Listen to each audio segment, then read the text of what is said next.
I'm Max Bush alongside Jed Thomas. We get set for some North Dakota high school girls basketball action as the Shanley Deacons prepare to take on the Moorhead Spuds. Girls varsity basketball on Shanley TV is presented by the Shanley Athletic Club, taking Deacon athletics to a higher level. Well, Jed, tonight we got the Deacons taking on the Spuds as we would say a crosstown showdown. Should be a great game, and could you tell me a little more about it? Yeah, for sure, Max. You know, I think when you look at these two teams, the first thing you see is the common opponent against Fargo Davies. Shanley took them on just a few weeks ago and lost their first game in 76 games at home, while Moorhead was able to take them down in overtime just a couple of weeks ago at home. So you really don't know. It looks like we got two really even teams here tonight, and I'll be excited to see who ends up pulling away in the end. Well, you heard it here first, folks. Should be a great game tonight. Stay tuned. I'm going to send it to the PA announcer, but should be a great game. Father, and of the Son, and of the Holy Spirit. Amen. Father of all that is good and all that is holy, in you we live and move and have our being. Each day you show us the Father's love, and we thank you for the love with which you have gathered us together here tonight. As always, we ask you to be with us, watch over us, and bless us. Keep the players free from injury and harm. Reward them for their efforts. Let everything that happens here tonight give you great honor. And when the evening is complete, please allow us to reach our homeward destinations in safety. We pray this in the name of your Son, Jesus, by the power of your Holy Spirit, you are God forever and ever. Amen. In the name of the Father, and of the Son, and of the Holy Spirit. Amen. Please remain standing for the playing of our national anthem.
At this time, don't go anywhere, folks. High school basketball action is next after a brief word from our sponsors. This broadcast is presented by American Family Insurance, Ken Craft Agency, Bell Bank, Butler Machinery Company, the Fargo Jet Center, First International Bank and Trust, Form Communications, Luther Family Buick GMC, Master Construction, Moore Engineering, Netrix IT, Northern Improvement Company, Off the Wall Advertising, Robert Gibb and Sons, Sanford Orthopedics and Sports Medicine, Shields All Sports in Fargo, and TCI Insurance. Welcome back to the McCormick Gymnasium, ladies and gentlemen. I'm Max Bush alongside Jed Thomas as we get set for North Dakota High School girls action. The Shanley Deacons are taking on the Moorhead Spuds. Jed, should be a great game tonight. Two really tough teams, the 10-4 Spuds taking on the 10-1 Deacons. Should be a great game. That it should, Max. And you know, coming into tonight's game, we got a couple of players to watch here before we get started. And so I'd like to start things off on the home side of things. I think the first name you got to look at here is Sierra Berg. The junior forward is shooting a whopping 68% from two-point range, a ridiculous margin. Not as much of the three game, but the Deacons have a lot of that with their guards from the outside. Along with Sierra Berg in the paint, though, is Emily Dietz, the senior committed to NDSU to play basketball next year, putting up gobs of points. Standing at 6'3", she does a ton of great work in the paint. Definitely look for those two names. On the Spuds side of things, I think the name you got to look at is Carissa Amundsen, the senior, a really clutch player for the Spuds. She was huge in their win over Davies, so just be sure to watch out for her on the court tonight. Thank you, Jed. It should be a great game, as we said, as we are getting ready for the tip-off here. The Deacons are in a huddle. Just some last words before a great game that should ensue.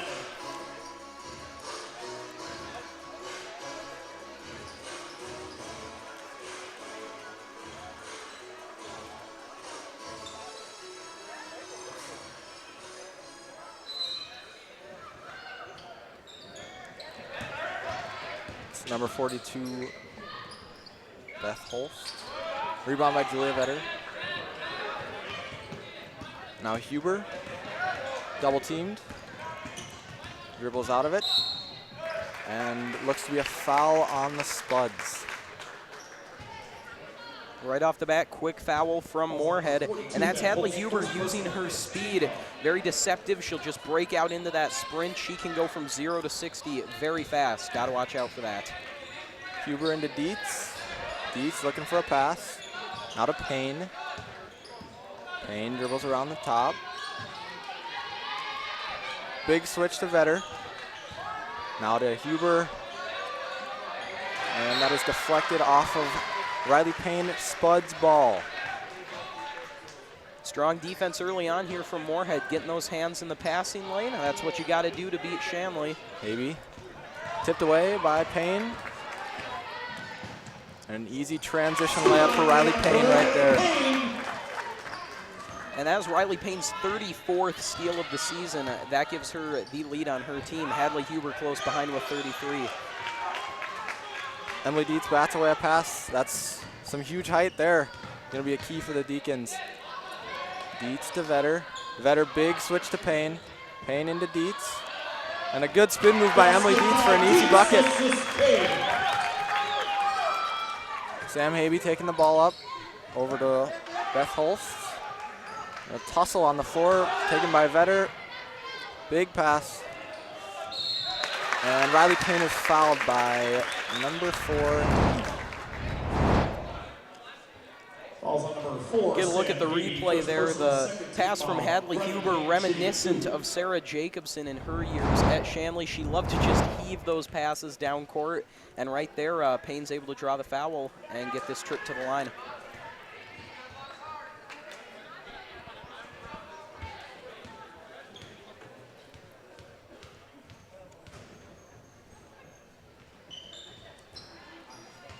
And Riley Payne cannot get the second free throw to drop, and it looks to be the Spuds ball.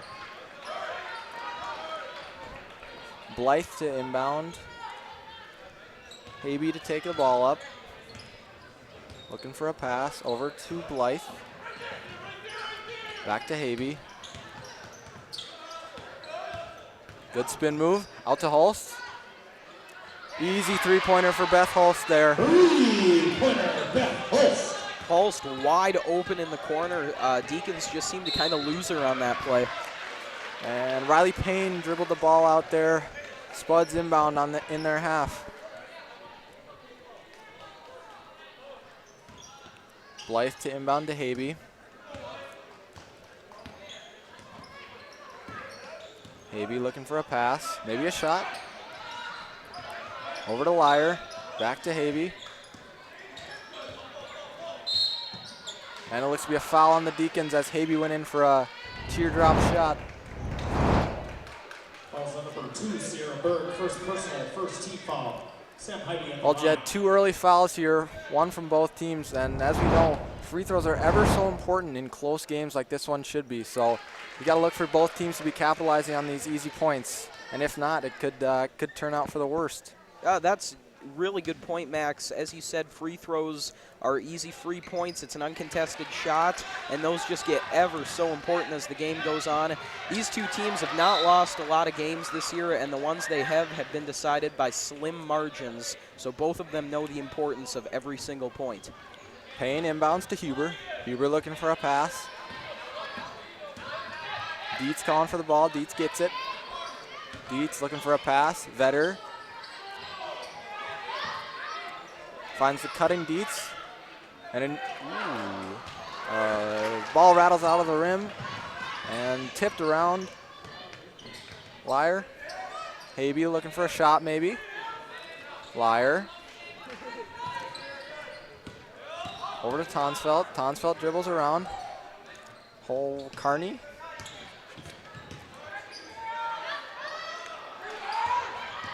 Rebound by Holst. Emily Lear for 2. And an easy bucket for Emily Lear there. Back to Payne. Now Vetter. Payne takes it up. Trying to find a pass. Good switch to Sierra Berg. Out to Dietz.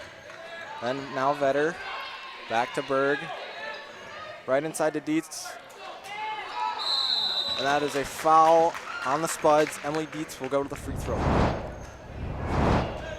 And when you talk about fouls, that's where Shanley is able to draw so many of them. They have that great height, and Emily Dietz at 6'3", very, very tough to stop in the paint. You almost have to foul her on some plays, and that's what we saw right there. That's a great point, Jed. Height for the Shanley Deacons is a huge factor as they have 2 girls over 6 feet, which is very tough to compete with. And, we talk about the importance of free throws. Now, Shanley is able to draw the penalties, but right off the bat here, they are 0 for 3 from the line. And Emily Dietz gets the second free throw to fall. Blythe inbounds to Liar. Steal by Vetter and Spuds ball.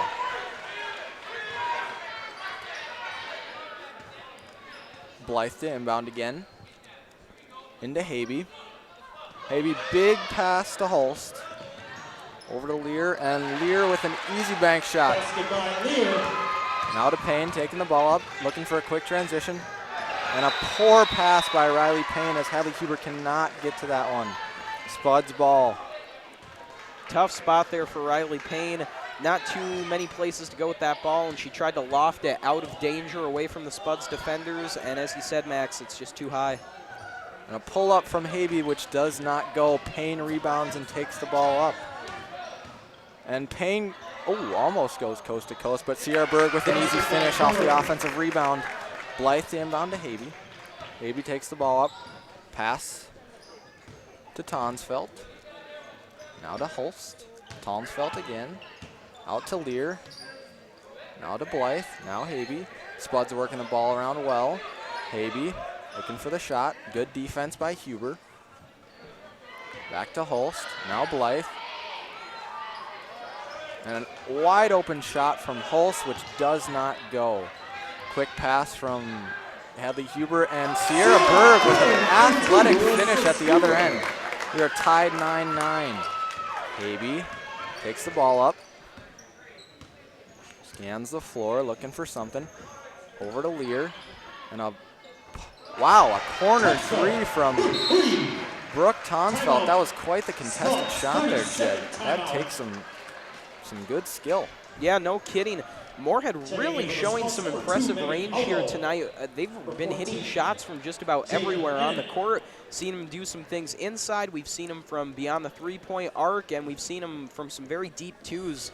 So right now, I'm really impressed with the versatility of the Spuds offense. Yes, Jed. The Moorhead Spuds seem to match up quite well with the Deacons, who can kind of do it on all sides of the floor. They can play good defense, they can work it down low on offense, and they can pop it out for good threes, which both teams have shown that they can do. And it should be a great game as we continue on. With 13:20 left in the first half, the Deacons trail the Moorhead Spuds 9-12. Deacon ball under their own basket. Payne to inbound. Dietz fumbles the pass. Looking for a pass. Finds Payne cross court, excuse me. Huber looking for a pass. Vetter calling for it, doesn't get it. Oh, now she gets it. Out to Huber again. Quick three. Can't hit. Vetter with the rebound. And she goes back up. Oh, and can't get it to go. Julia Vetter to the line for 2. Fouls over 14, shooting in it. First personal, 4th team foul. Julia Vetter shooting 2. Well, Jed, the Spuds already have a count of 4 fouls, which could come to bite them at the end of this half, as the Deacons are only 3 fouls away from the 1-and-1 bonus. Definitely something to watch there, Max. We've seen a lot of teams get into foul trouble against Shanley, and we've seen Shanley's own foul trouble give them a lot of trouble in some games. So foul's always something to watch, and tonight is no exception. Julia Vetter goes 1 for 2 on those free throws. Now, Megan Haugo has checked into the game, and a long 3 from Tonsfeld can't hit. Payne with the rebound. Over to Dietz. Lofty pass to Huber, back into Dietz. Dietz goes up, gets it swatted away, and goes up again, and fouled. Now, Jed, as you said, Emily Dietz, quite the threat down there, and it seems like they've just not been able to counter her, and they've had to foul her a couple times here, and Emily Dietz will go to the line again. Yeah, no, Max, you're right there. It was good defense to start. We saw them get the block on Emily Dietz, which is not something many people can accomplish. But it's that fight to continue to go after the ball, even when it's been knocked out of her hands. That's how she's able to pick up those fouls, and you saw it right there. Yep, just great hustle from Emily Dietz to get the offensive rebound and put it back up. And Dietz goes 1 for 2 on that, and it looks like the Spuds tipped it out. Should be Shanley Deacon ball under the basket. Payne to inbound. Payne to Berg for an easy 2. Deacons regain their lead. Habe to take it up.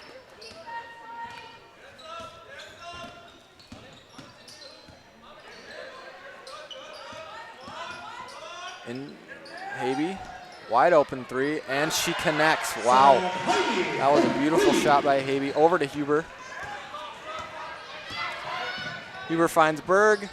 Berg gets it swatted away, but gets her own rebound and cannot find a pass. Habe to take it up on the transition and takes it all the way herself and gets fouled. Habe to the line for 2. Well, now that right there is the exact defense you want if you're Moorhead. Not only do they swat Sierra Berg, but they get to that loose ball and get the turnover. That is just picture perfect what you want if you're the Spuds. And Habe connects on the first free throw.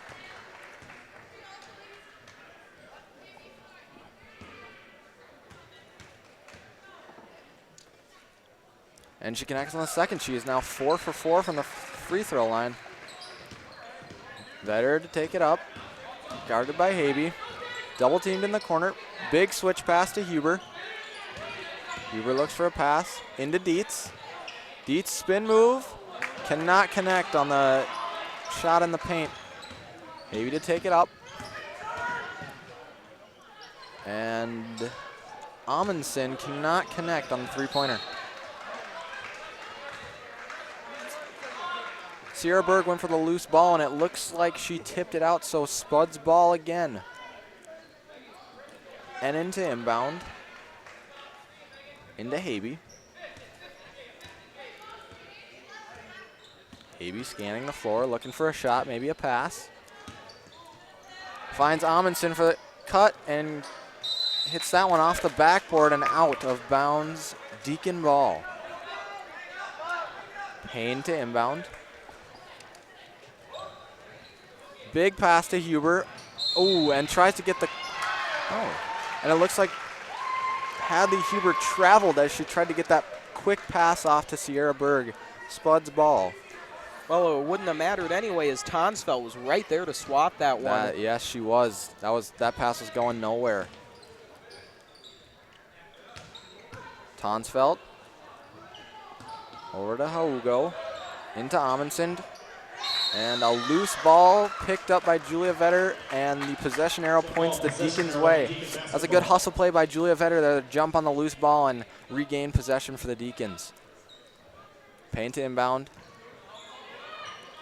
Over to Dietz. Dietz dribbles. Over to Payne. Quick pass to Vetter. Decides to opt out of the shot, and rebound by Tonsfeld. Tonsfeld takes it up. Hard defense by Vetter. Quick pass to Amundsen. Over to Habe. Into Tonsfeld again.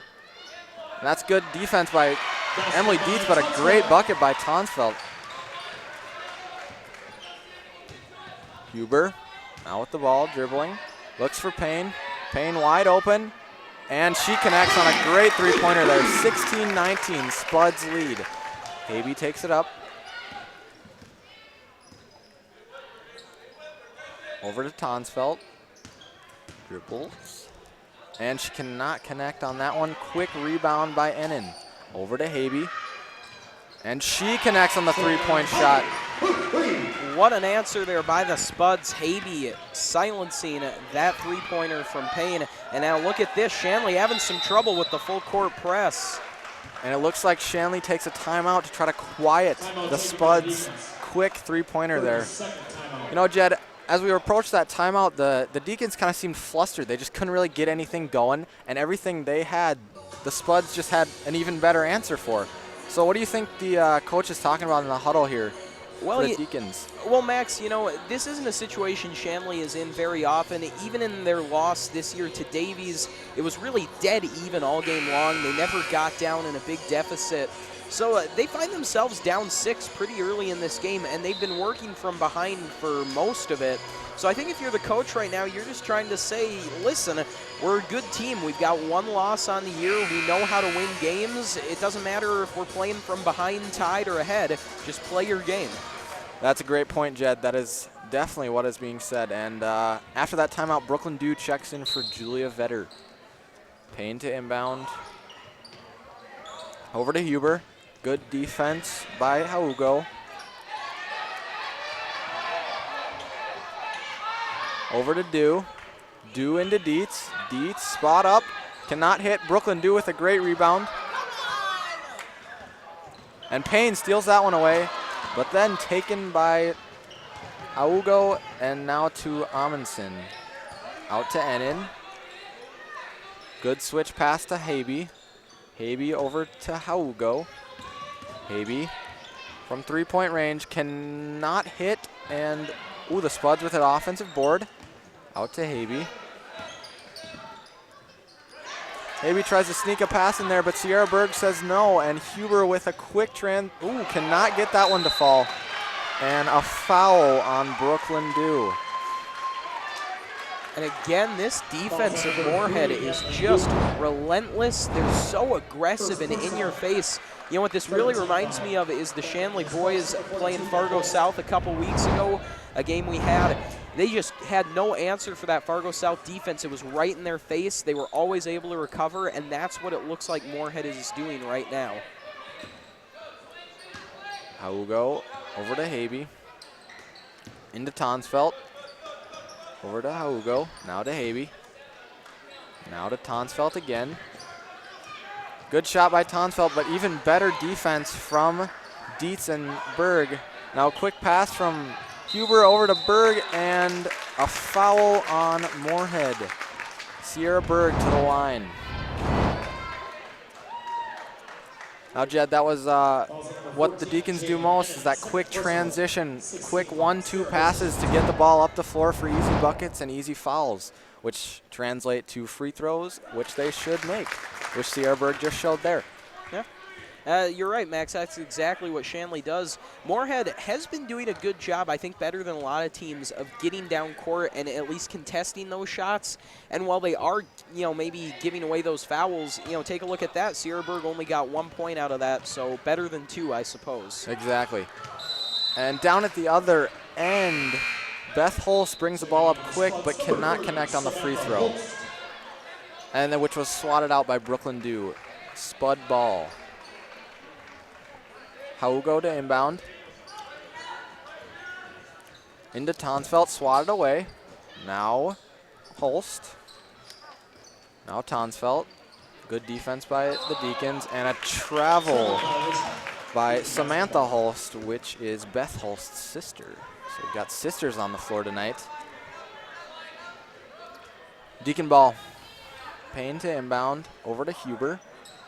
Huber looking for a pass. Double teamed, and a foul on the Spuds, and it looks like that's the 7th foul on Moorhead, so it should be a 1-and-1. First personal, 7th team foul. Going to the free throw line to shoot the bonus, Hadley Huber. So the Deacons with the 1-and-1 bonus only halfway through this first half, Jed. That could be huge for the Deacons if they can figure out how to capitalize on these foul shots. Excuse me. Oh, no question. Anytime you're able to get into the bonus, it's a great advantage.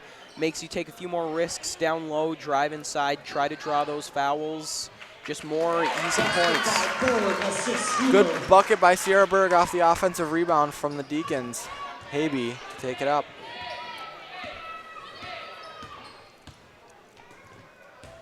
Over to Haugo. Now to Habe. Good crossover by Habe. Back to Haugo. Looks for the shot, can't. Now Holst again. And an acrobatic shot, but cannot get it to go. Huber takes the ball up.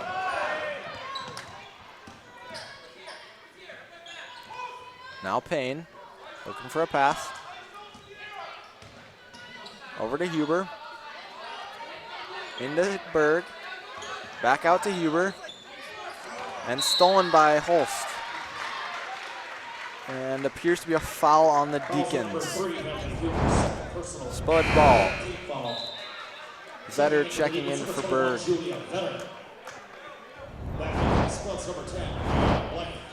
And Blythe checks in for Haugo. Habe to take it up.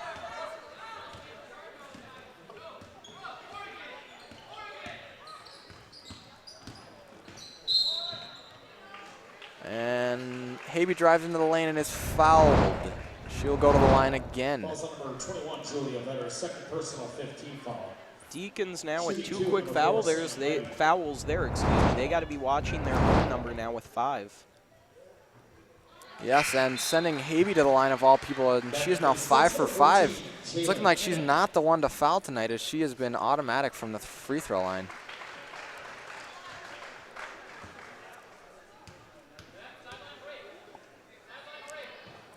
And just as I say she's automatic, she cannot connect on that last one. And Brooklyn Dew gets the rebound, but dribbles off her foot out of bounds. Spuds retain possession.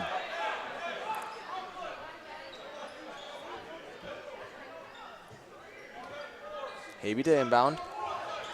Out to Holst. Takes 3 and cannot hit. And the ball looks to have gone off Habe. Deacon ball. Payne to inbound. Big pass from Riley Payne to Sierra Berg at the other end, and she is fouled but cannot get that one to go. Sierra Berg to the other end. 14 team, her third personal, 8 team foul. Sierra Berg shooting 2.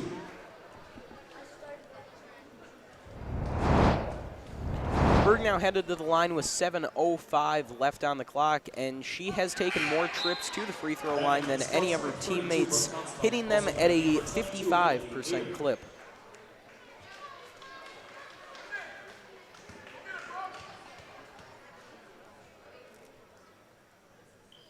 And Berg cannot connect on either of her free throws. That's big for the Spuds. Good defense by Brooklyn Dew and Emily Dietz there as Tonsfeld dribbles the ball out of bounds. Dew to inbound. Dew finds Payne. The spot up 3, and that is a great shot. 22-23, Spuds lead. Habe to take the ball up.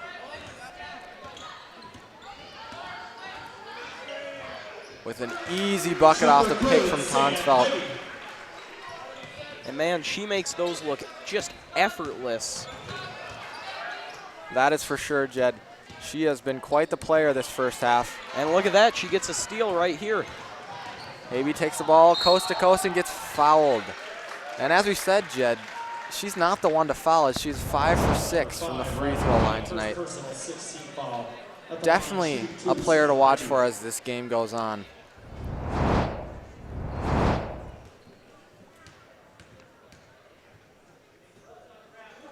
Habe connects on the first free throw.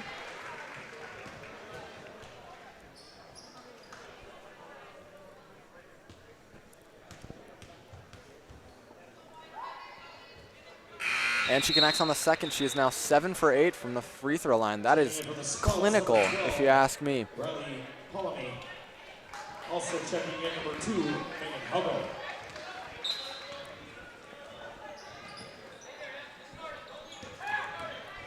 Vetter to take the ball up. Aaron pass over to Berg, which she can't connect. And Lyer with the easy bucket at the other end. Well, wow, a really quick series of great plays here from Moorhead. They're now back up by 7 with just 6:15 left to go in the first half. It looked for a while like Shanley was maybe mounting a rally. They were within 1 point, but ever since then, it has been all Moorhead. And off a poor pass by Payne, Tonsfeld takes the ball up. Over to Haugo, quick shot, and that one falls. Spuds really showing their range here in the first half, connecting on quite a few three-pointers.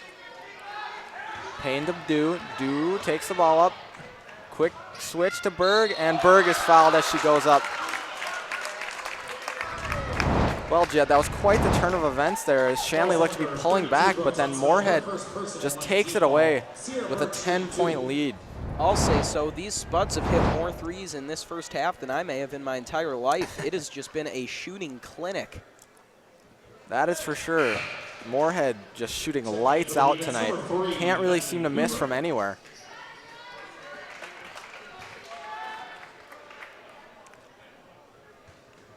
Spuds with a 10-point lead as Berg takes her second free throw. And she cannot connect, but Du with a hustle rebound into Payne. Taken by the Spuds. And timeout Spuds. Full timeout. Well, Jed, as we said, it was quite the turn of events here. But I think the main thing is Shanley not really able to connect on any free throws. They've been to the line about 6 or 7 times and just can't seem to hit. Those are free points if you ask me, and just not really taking them. Well, yeah, no, it's like we said, in a close game, you've got to be able to capitalize on every opportunity, free throws especially, and I think that's definitely something the coaches are going to try to stress here in this timeout and into the break. And folks, at this time, we would like to take a minute to remind you that Shanley TV is made possible in part by the Shanley Athletic Club and their generous members. Check out their website today at ShanleyAthleticClub.com to learn how your membership contributes to Shanley TV, the Deacon Den, and many other student-athlete needs. While you're there, be sure to renew your annual membership by clicking the Join Now button or become a member if you're not one already. It's easy to become a member and anyone can join, so sign up today. The Shanley Athletic Club, taking Deacon athletics to a higher level. Thank you, Jed. That the Shanley Athletic Club is a great organization. As you said, taking Deacon athletics to a higher level. We couldn't be here without them. And as we get back into action here, Spuds with a commanding 10-point lead with 5:31 left in the first half, with Blythe to inbound to Hybe. Over to Haugo. Now to Habe. Into Tonsfeld. Over to Blythe. Looking for a shot. Shot clock winds down. Tonsfeld with a quick three and cannot hit. Good rebound by Payne. Payne takes it up the sideline. Into Dietz. And Dietz cannot get that layup to fall. Habe with the ball. With a head of steam, takes it coast to coast and cannot hit on that layup as either. Huber battles on the sideline and appears to have stepped out. It seems as if the Deacon parents are maybe complaining for a foul there, as it may have been a blocking foul, but that is not going to get called. Habe takes the ball up.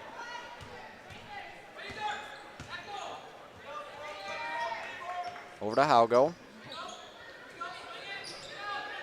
Now Palomni over to Habe. Now Palomni. Now Tonsfeld. Tonsfeld takes it in the lane and gets fouled.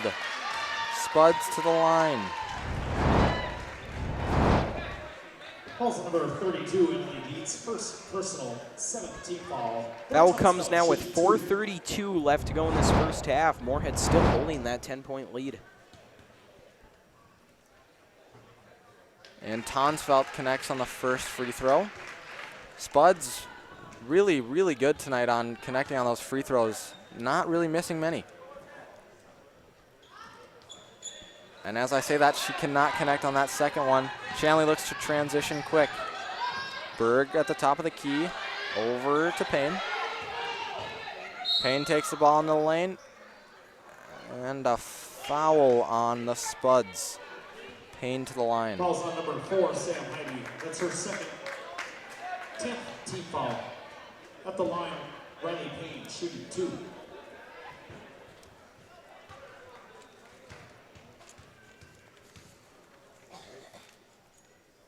And Riley Payne connects on the first free throw. Spuds, number 42, Beth Holst.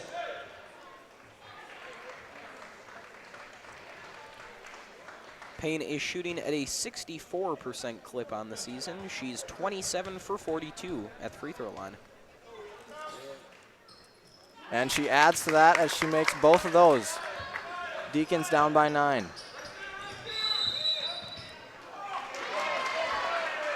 Megan Haugo is fouled by Brooklyn Dew on that play, and she will make a trip to the free throw line. Fouls on number 24, Brooklyn Dew. Her first personal, 8th team foul. Megan Haugo shooting close.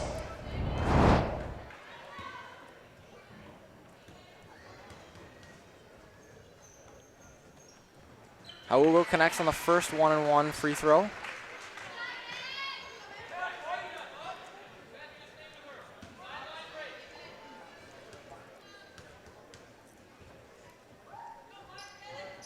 And she connects on the second as well. Spuds up by 11. Payne over to Huber. Huber into Dietz. Dietz with an easy bucket down in the paint. She brings that lead, the Spud lead, down to 9. Haugo with the ball. And a foul on the Spuds. Deacon ball. Her second personal.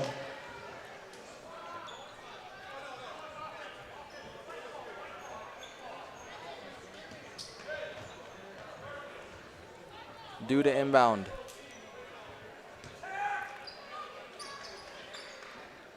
Huber with it.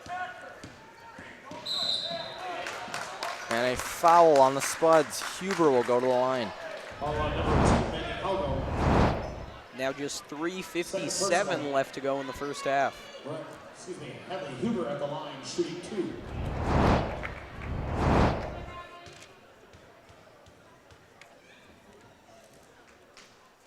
Huber makes the first one.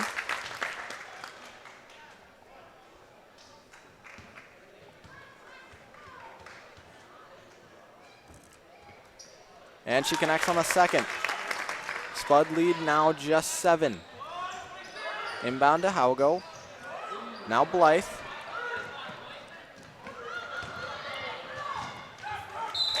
And Blythe's pass rolls out of bounds. Deacon ball.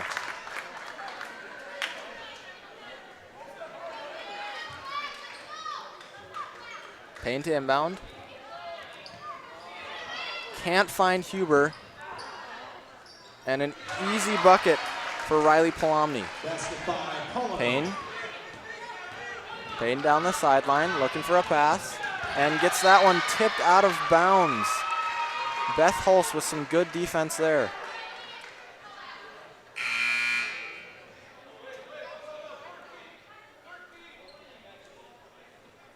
Back in for the Spuds, number 22, Emily Lear, and number 4, Sam Ivey.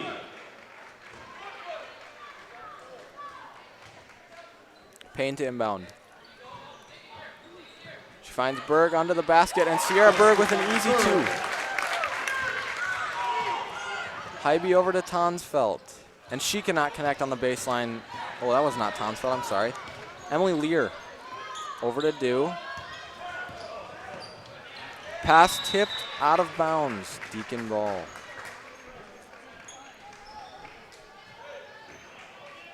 Payne to inbound. Over to Huber.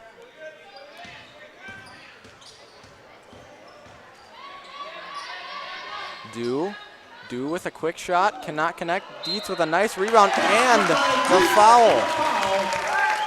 Great hustle play by Emily Dietz there. Well, it's a huge play now with just 3:09 remaining in the first. And as that clock keeps winding down, it's really going to be important to see who's got the momentum headed into halftime. Time and time again, it seems to be the team that has the momentum headed into the break can just kind of pick up where they left off in the second and build up a lead that sometimes becomes insurmountable.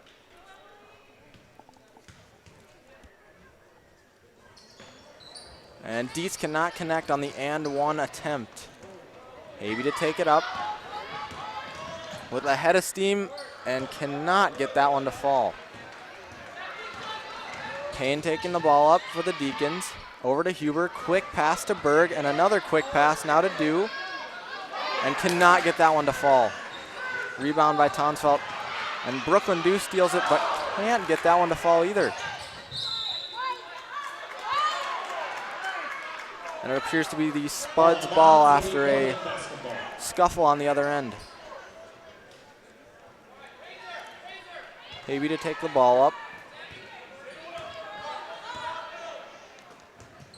Over to Hulst. Now to Hybe. Now Hulst again. Now the other Hulst. And a quick 3 by Samantha Hulst, who cannot hit.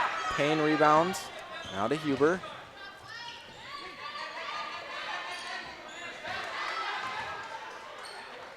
Payne retains possession. Drives along baseline and appears to have been fouled.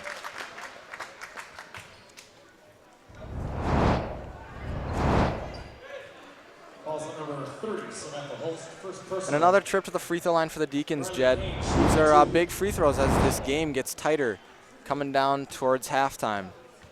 Well, it does seem as though the Deacons, their free throw shooting has gotten better as this game has gone on, and of course the Shanley TV chink's alive and well right there. Exactly. Right as we say one thing, the other thing happens. Just can't seem to get it right. Payne to shoot her second free throw. And she connects on the second one. Spud lead now just 4 with 2:11 left in the first half. Hybe to take the ball up. Finds Hulst, who cannot corral that pass in. Payne to inbound for the Deacons. Huber with the ball.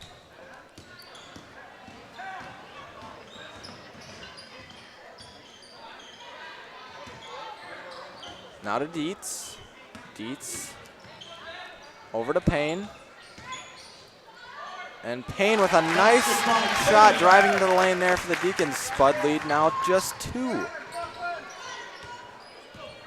Hybe takes the ball up. Over to Hulst. Over to Lear. Lear finds Hulst. And Sierra Berg corrals that pass. Deacons take the ball up. Huber to Berg. Berg back to Huber.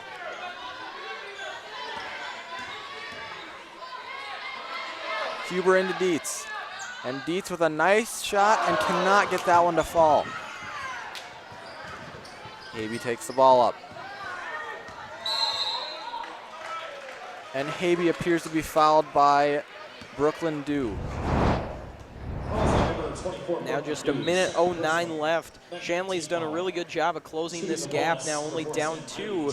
But again, these free throws, very important. Habe hits both these, 4-point lead. Again, that momentum, it's going to be a huge key headed into halftime.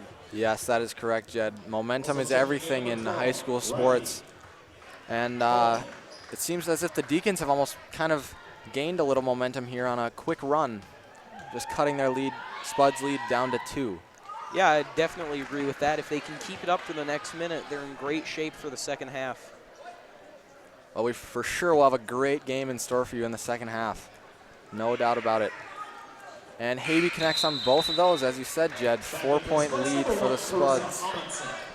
So a little momentum back that way of the visitor. We'll see now if Shanley can reclaim some of that. Huge pass from Payne to Berg, who makes an easy layup on the other end. That is Shanley's bread and butter. Well, my goodness, Riley Payne about lofting that ball into the rafters. That was quite the pass. Perhaps we'll be seeing her next football season. Might settle Shanley's quarterback troubles they had.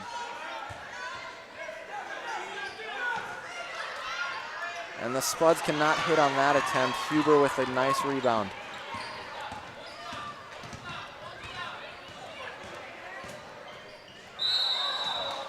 As Huber takes it into the lane, she travels Spud ball. So 36 seconds left here. The Spuds can't run it out, but they can bring it down to about 6 seconds. Yeah, as you said, Jed, 36 seconds left in a tight game. 37-39, Spuds in the lead. Habe dribbles out of a double team. Now all the way to the basket, but cannot hit. And a offensive rebound.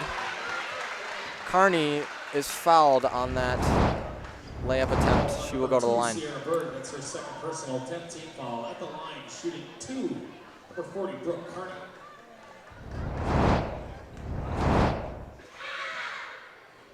And Carney cannot hit on the first free throw attempt. Checking into the Spuds, number 22, Emily Lear.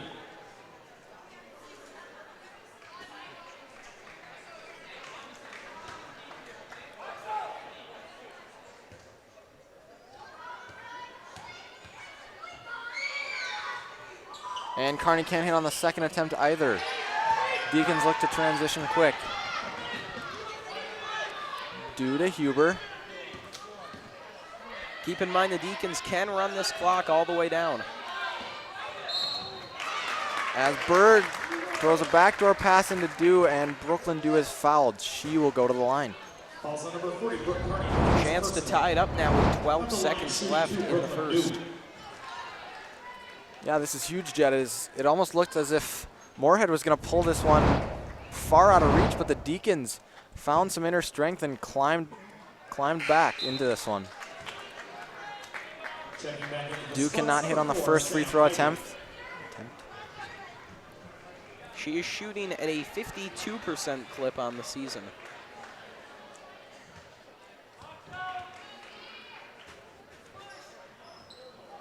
Can't hit on the second one either, but a jump ball forced by Riley Payne. Possession arrow points the Spuds' way.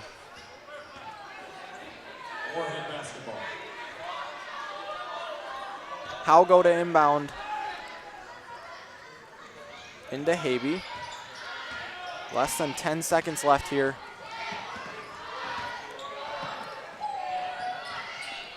And Riley Palomni cannot hit on that last second shot attempt. As we head into halftime, 37-39 in favor of the Spuds, Jed. Quite the first half there. Yeah, it really was, Max. You know, as you said a little earlier, for a while it looked like the Spuds were going to pull away. You know, we started really close. Shanley jumped out to a small early lead. Spuds came storming back, and for a large part of the first half in the middle there, they had 9, 10, 11-point leads. Shanley, though, didn't let it get too far past that. And, yeah, I've just been really impressed with their resilience, and obviously very impressive performance from Moorhead coming in here and taking the lead into halftime. Yes, that is correct. And Moorhead came out shooting lights out. Just couldn't seem to miss from anywhere, especially three-point range. They were just automatic, it seemed like. And also they just couldn't miss from the free throw line either. They only didn't miss really any, which is huge in a close game like this. So should be a great second half that we have in store for you guys. And stay tuned.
Good evening, folks, and welcome back to North Dakota Girls High School varsity basketball action. I'm Jed Thomas alongside my partner Max Bush as we get ready for the second half of action here between the Shanley Deacons and the Moorhead Spuds.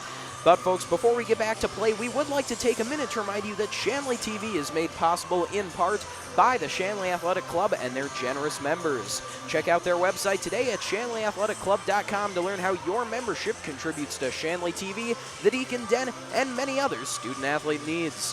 While you're there, be sure to renew your annual membership by clicking the Join Now button or become a member if you're not one already. It's easy to become a member and anyone can join, so sign up today. The Shanley Athletic Club, taking Deacon athletics to a higher level. Well, folks, we're getting ready for the second half of play here between Fargo, Shanley, and Moorhead. It was quite the first half as Moorhead leads Shanley 39-37 and headed into the second. Max, what are your expectations here? Well, Jed, as you said, the first half was quite the first half, if you ask me. And the Spuds came out with an early lead, but couldn't really retain that as the Deacons kind of fought back towards the end of that half. And my expectations for the second half is almost the same, as it was just a great first half, and I expect the same from the second half. Just lots of running and gunning, if you would, as both teams like to run in transition and just get those quick buckets. So it should be a great second half. Yeah, as you said, a lot of back and forth play. Should be fun to see what these two teams have in store. So with that, we're underway for the second. As right off the bat, there's a steal from Tonsfeld moving up court, looking for two. She couldn't get it, though. The layup, she ran out of space. Huber now in her own zone, lofts a high ball, didn't quite get under that. I think it may have slipped in her hands, and now Blythe brings it up court for the Spuds, but also can't connect on the two-point basket. Deep pass now for Dietz. She goes up for two. She overran it. And finally, Vedder's able to put it away. Dietz laughing that one off. A bit of an awkward play there. Now the Spuds looking to answer. Just about losing the handle on that one was Lyer. Lyer now looking to get it out of trouble. She's got Habe. Habe was so impactful in that first half, directing traffic all around the court for the Spuds, although right off the bat, there is a turnover as she was looking for Blythe. So 17-12 left to go in the game now, just a couple of seconds into the second half, and already extremely fast play, wouldn't you say, Max? I would say so. The just quick transition from both teams, but still tied here with 16:58 left. And once again, the Spuds looking for a layup was rejected, but it's going to be a foul. It was Blythe going up for the two ball. We'll see if we can get a look at the play on replay here. We'll see Blythe go up. Dietz using that height, and it's a good call. I think she slapped that hand. Blythe's first attempt is good.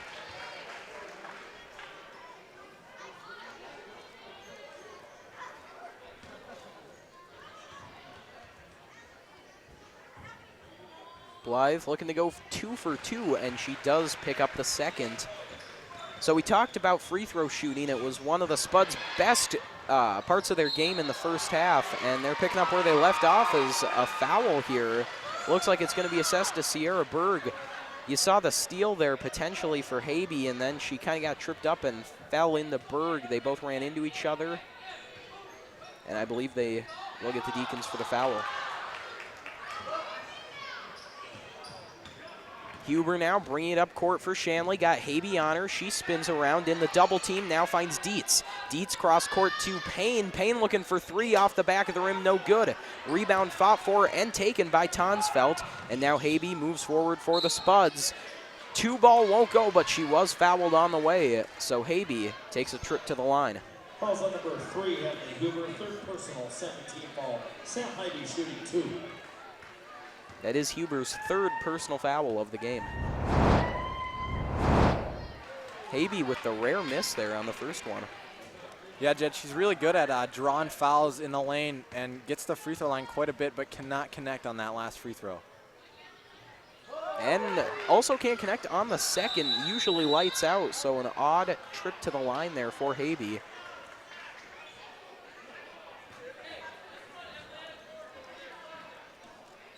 Looks like the ball must have been tipped out of bounds off the Deacons, and the Spuds will retain possession off that trip to the free throw line. So a nice break there for Moorhead as they're going to get an opportunity again for points. Going up for 2 was Tonsfeld. Couldn't get it to go, but again drawing the foul. And Max, how about the foul trouble here early for Shanley? Yeah, 3 early fouls for the Deacons. Not quite uncharacteristic of the Deacons to foul so quickly into the half, allowing for the Spuds to capitalize on some free throws, hopefully. So Shanley looking a bit out of character with all those fouls, but Moorhead now also looking pretty out of character. Usually lights out from the free throw line. Really struggling, although Tonsfeld able to hit that last one. Dietz now brings it up court for Shanley. The Deacons trying to answer after some foul trouble led to some Moorhead points. Huber over to Vetter. Vetter looking to go inside to Dietz. She slapped it forward, hoping someone could get there, but it was just Habe. Habe now threads the needle up to Lyer. Lyer spins around and looks, then finds Blythe at the three-point line. Her shot, though, too much, goes out off the rim.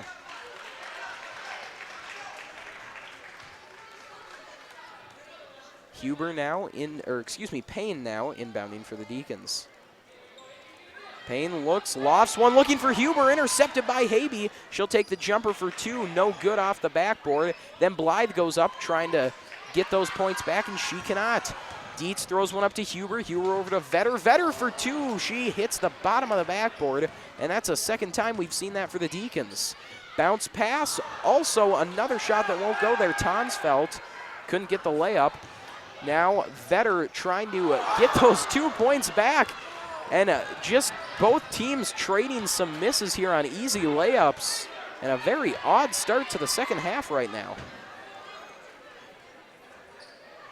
Lyer on the near side, over to Habe. Habe spins past Vetter, then finds Tonsfeld. Tonsfeld moved in, and we've got a foul. It looks like charging. Falls on number 32, Brooke Tonsfeld. That's her third. And that is the call on Tonsfeld. And now it looks like the Deacons are going to take a timeout. So 15-20 left to go in this game. Not very far into the second half, but what an eventful second half it's been, Max. How about the play of these two teams? Very fast and a lot of missed shots. Yeah, both teams not really playing like they normally do, missing open layups that they normally would just finish all the time. And I think it's just a little bit of jitters coming into the second half. Both teams want to win, really want to fight for this win, but only one team's going to come out on top, and I think it's just kind of second half jitters that they're just got to kind of pass by and just play their game. All right, well, we'll see if that timeout does anything to settle those jitters for either team. It is a 42-39 lead in favor of Moorhead, 15-20 to go, and it's Deacon ball. Payne inbounds to Vetter. Vetter looking, she's got Lyer right on top of her, lost her handle on the ball. And now we'll see who this one goes to. It looks like it will stay Deacon basketball, as it's going to be, a foul on Julia Vetter. So I had that one wrong. But again, Shanley with the fouls. So that's now 4 fouls on the Deacons in the second half.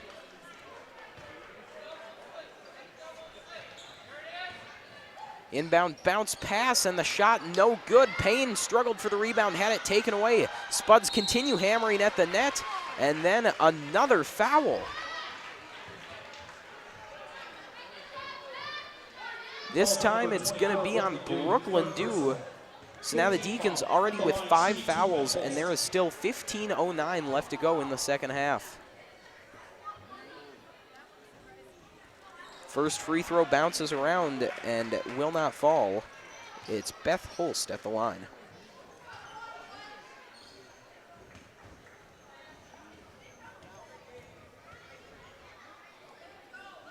Holst's second attempt is good. Bounces in off the front of the rim. The Spuds, number 2, Megan Algo. Payne now inbounding for Shanley. Finds Dietz. Dietz now going to bring it up court. She's got Blythe right on top of her. Gets out of the double team. Now Dew has it. Bounce pass over to Berg, and Berg with the easy 2. Looking to answer now is Habe. She slows down at the top of the key, looking for the screen, moves in. Found no opening, though. Tonsfeld now goes up, a little jump move that will give them the 4-point lead. Huber cuts past a couple of defenders, moving in with space. She has to back off, though, as she was quickly met by more Spud defenders. And then Berg lost her handle on that one, but they will call it a jump ball just before the Spuds could walk away with it. And alternating possession will go to Moorhead.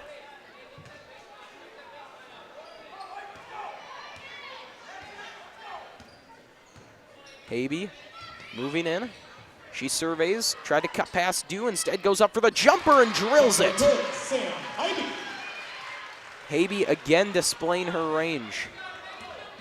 Huber now moving forward at the top of the key. Nowhere to go with it. She finds Payne. Payne moves inside, just outside the paint. Fired a 2 that wouldn't fall. Brooklyn Dew there for the rebound. Out to Huber up top. Huber over to Payne. Payne now for 3. Off the back of the rim, won't fall. Loose ball grabbed by Habe. Now Habe brings it up for the Spuds. Nice pass up to Lyer, who drills the 2.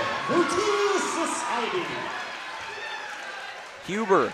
High pass over to Dietz, then right back to Huber. Hadley Huber moves in and then has that one stripped. Lyer right there, or excuse me, that's Tonsfeld who's there to strip it away. Now Tonsfeld goes up for 2, can't get it, but draws the foul.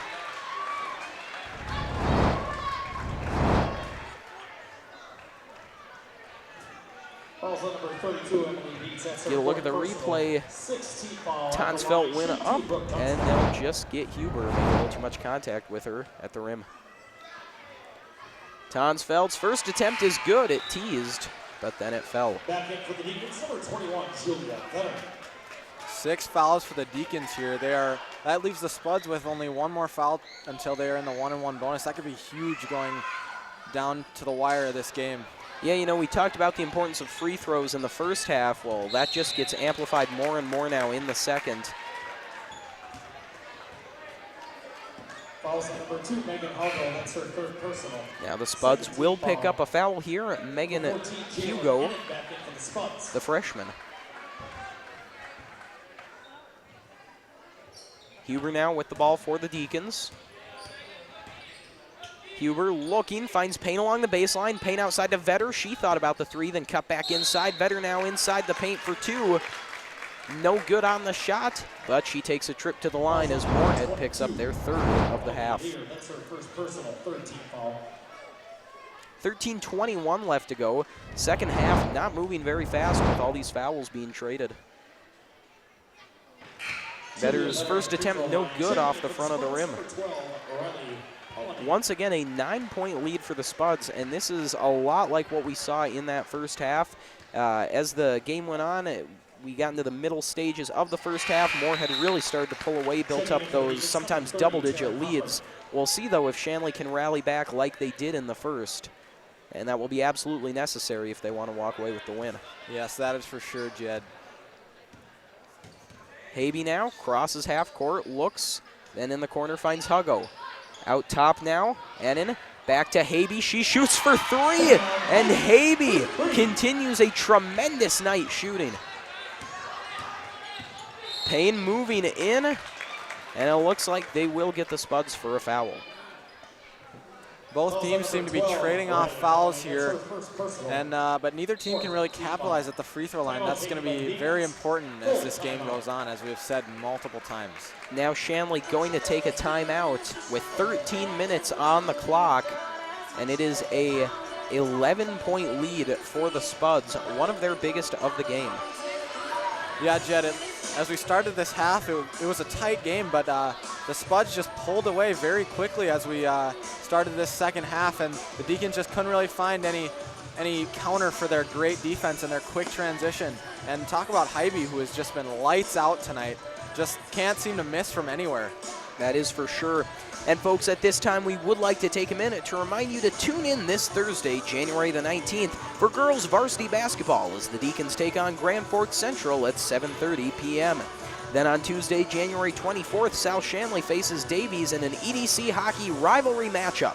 Face-off is scheduled for 7:30 on ShanleyTV.com. Finally, we'll be live with boys hockey again as South Shanley takes on North on Tuesday, February 7th at 7:30. For a list of all our upcoming broadcasts, go to shanleytv.com and click on the upcoming broadcast tab.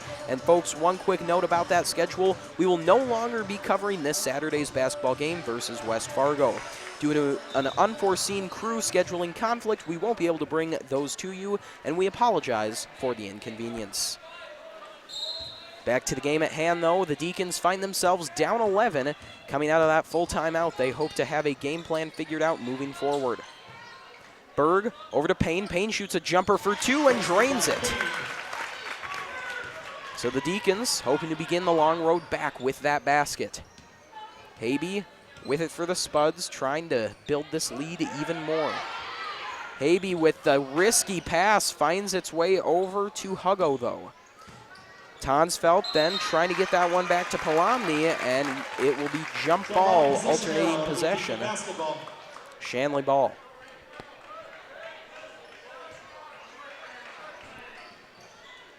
Payne to Hoffer, then over to Huber. Huber cutting into the middle of the court. She goes back to Hoffer. Hoffer over to Huber, inside to Vetter. Vetter looking for 2. Fouled, going up. It is now 6 fouls for the Deacons and 5 for Moorhead. 15 foul. Shooting 2 is Julia Vetter.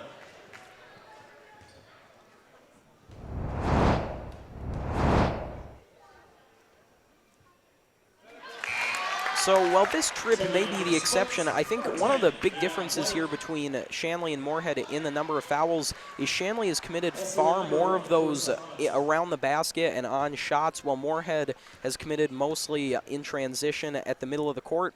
And since we're not in the bonus, that's really been the difference here, is Shanley just has not gotten to go to the line, while Moorhead has gotten a lot of trips that have paid off. Habe with it. She's going to shoot another 3, and she's going to get it yet again. What a tremendous night for the junior guard. Huber now cuts inside, looking to answer for Shanley. Her shot had too much behind it. Now Hybe's going to bring it up court again for the Spuds. 2 this time. She won't get the basket, but again, she will draw the foul. 11:58 left to go in the game now. And with that, that is Shanley's 7th foul.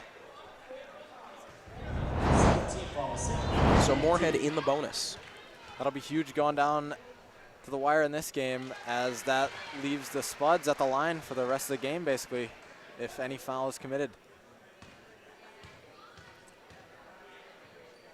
Hybe on her 2nd. That one a little short. So Hybe's 3-point game has been spectacular, as you've seen. The free throws not quite as much as in the first half. Payne there with a fantastic steal, both teams trading them, and then a long pass looking for Berg goes through her hands and out of bounds.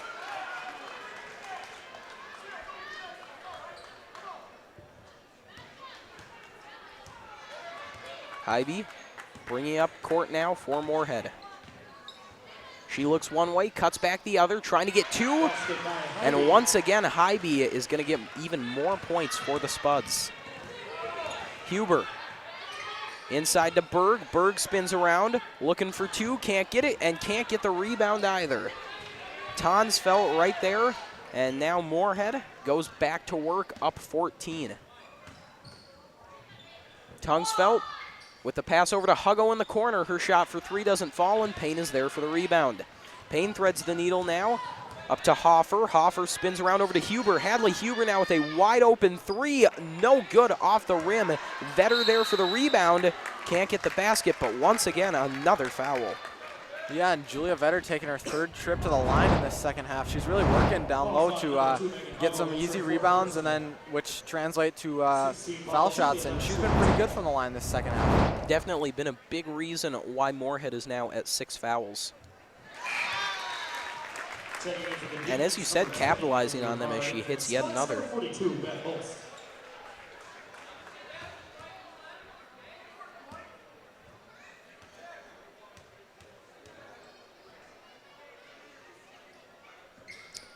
That one from Vetter won't go. Tried to get the rebound, but Hybe is there for Moorhead. Shanley put the double team on her, able to get the ball out to Blythe, though. Blythe looking for 2, too much behind it, and Berg is there on the rebound. Berg now working against Holst. Now the double team comes in, able to evade capture, and gets it over to Rivard. With it is Payne.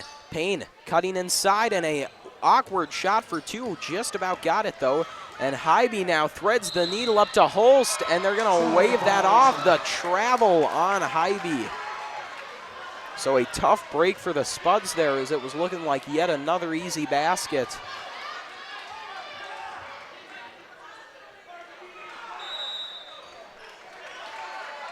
And so now a timeout taken by the Spuds after that foul. And now with 10:30 left in the game, Moorhead up 13 points. And Max, Moorhead choosing to take a full timeout here. Interesting timing. What do you think their plan is here using this timeout? Well, I think Moorhead's just definitely going to want to just keep going the way they're going. They're playing great. They've got a 13-point lead, which is a way bigger lead than they had going into halftime. So I think they're just going to keep playing the way they're playing. And on the Deacons side, I think they're definitely going to want to find a way to stop Hybe, because they just don't have any answer for her. She's been lights out tonight. And they've also got to get their offense working. It's not really, they've been working quite uncharacteristic on the offensive end, not really able to make some open shots that they would normally make. So I think they just got to kind of calm down and just play their game, because they're a great team, both great teams, and they can both compete very well against each other. So it should be a great rest of the game. As you said, that Shanley offense not looking like they usually do. Only 9 points scored here in the second half, a number they'll be looking to improve upon soon with 10:30 left to play.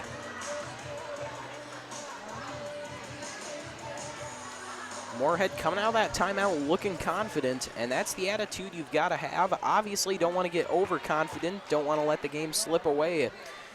But that confidence is a huge asset here. If you believe in what you're doing, it's going to make it a lot easier to accomplish it. Payne working against Blythe, able to inbound to Hoffer. Hoffer now surveys, going to get it off to Huber. Hadley Huber moving up court, has Hulst on her. In comes the double team, then throws it over to Vetter. Vetter has Payne open across the court. That pass doesn't quite get there in time. Payne has to cut in and try to get the two. That one won't fall, and then she can't get the rebound. Right there was Tonsfeld yet again collecting the defensive rebound, and now she's going to get 2 points out of it. A 15-point lead for the visitors as Tonsfeld intercepts that pass. Tonsfeld now working past Payne, center to the ground. Bounce pass to Hulse, now outside. A three-point attempt from Hybe won't go, and a rare miss in this game. Huber at the three-point line looking for Vetter. Double coverage. Vetter was able to get to the ball, though, and get it outside. And now 2 points for the Deacons. Down 13 now. Hulst working against Payne, and they'll get Payne for the foul. Second time Payne has fallen in that corner. Also number 5, Riley Payne. Second personal, a team foul. So 9:30 left to play, and a 13-point lead for the Spuds. Team eliminated for the Spuds.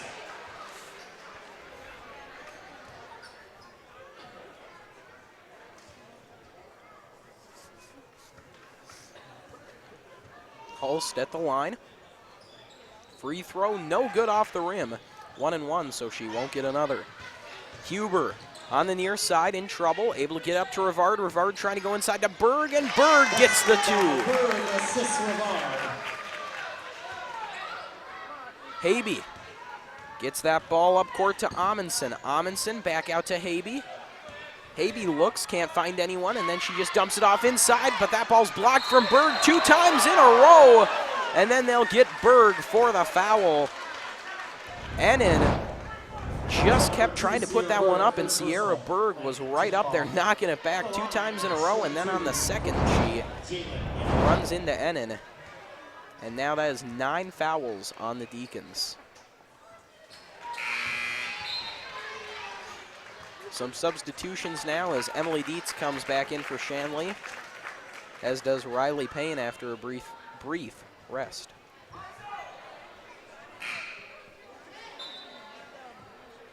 Back in for the Spuds, number 32, Brooke Tonsfeld.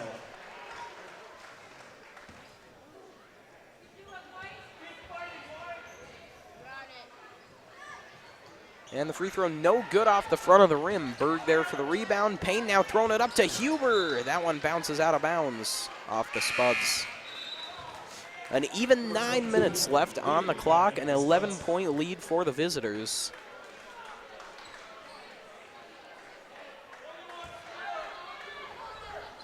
Payne over to Huber. Huber circling around on the perimeter, trying to go inside, and it's taken away once again by Habe. Habe moving up court, getting 2 points out of it. And how many times have we seen her do that? We focus so much on her offensive game, but it's really her defense that leads to it. So many takeaways. Vetter in the paint, threw up a 2-ball. And now we've got a foul on Carissa Amundsen. So once again, Julia Vetter draws another foul.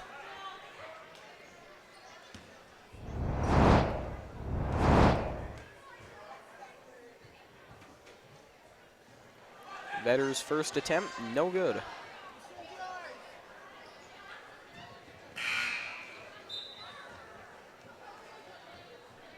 Back in for the Spuds, number 10, Ayana Blank.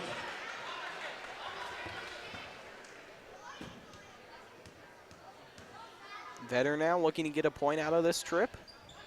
And she will, able to convert on the second. Quick inbound was tipped by Payne, and now Shanley going with that aggressive D. Blythe working her way out of it, though. Blythe, bounce pass, try to get that one over to Amundsen, and the Deacons are able to take it away. Trying to capitalize now is Payne. She's got the double team coming in on her. That ball swatted at, laying on top of it. And it's going to be a jump ball going to Moorhead.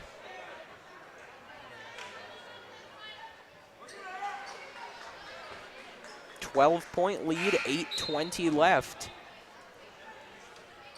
Still got a lot of time, but Shanley really got to get the wheels on this offense. Having a lot of trouble putting points up. Blythe, bounce pass, Huber just about took it away. It was a nice defensive play, couldn't quite hang on to it. And so Tonsfeld will inbound for Moorhead. Tonsfeld surveys and then gets that one off to Huggo. Huggo moving up, that ball rolling along the ground, tried to throw it over to Tonsfeld. Payne got in there, and they're going to call the foul on Riley Payne. Falls on number 5, Riley Payne, third personal. And that's Payne's third, Team foul. and the Deacons' 10th. Front Tonsfeld shooting 2. 10 team fouls for the Deacons already. That leaves Moorhead with 2 shots for the rest of this game. That could be huge if they can't get out of this fouling trouble they have. Also in number 42, Beth Holtz. And the fouls really have been the story of this second half. And that is just not what you want the story of any half to be about if you're Shanley.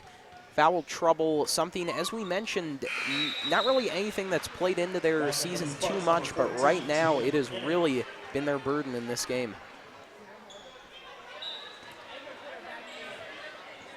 Shanley inbounding here, down 14. Dietz holds this one, looking. Blythe on her, goes behind the back, trying to get out of coverage, able to find Payne. Payne now to Vetter in the corner. Vetter faked one way, then went the other, throws it inside to Dietz. And Dietz was fouled in the paint. So now Moorhead with their 8th of the game. 8th team foul. Tonsfeld back into the Spuds. Penalty Dietz shooting the bonus. And at this time, we would like to give a shout out to Mrs. Brock watching the game tonight. Thank you for getting in contact with us. And folks, if you're watching, please feel free to contact us on Instagram, Facebook, or Twitter. We are out on social media at Shanley TV, so please find us and tell us where you're watching from. We'll try to give you a shout out on air. That pass from Habe intercepted by Berg. Berg now looks, able to find Payne. Payne slowing it down, taking her time, cuts one way, able to work around Lyer. Here comes that double team, and Payne goes down. And they'll get the Spuds on the foul. Now their 9th of the game. That's her 4th personal, 9th team foul. And that is Tonsfeld's 4th personal foul of the game. That's definitely a number to watch. She has been one of their best players out there this evening. Back into the Spuds. Yes, Tonsfeld is one of their bigger players who can kind of compete with Emily Dietz's height, give that a little bit of a buffer to help them compete down low. Payne able to get that free throw. 7:39 left to go in the game. Payne now on her second. She'll also get that one. So Blythe inbounding now for Moorhead. She finds Habe in stride. Habe backs off, trying to work around the double team. Payne right there, though, to take it away. Huber up against Blythe, tried to thread the needle on the bounce pass. It does go out of bounds, but it was tipped by the Spuds. Payne throws one into Huber. Huber with the jumper for two from the free throw line. It didn't go. Habe there to get the rebound, and she's able to hang on to it after some pressure. Lyer now with it, up against Dietz, in the corner to Holst. Holst outside to Ennin. Long two ball wouldn't go, and Dietz there for the rebound. Payne has it now for Shanley. On the near side. She moves in.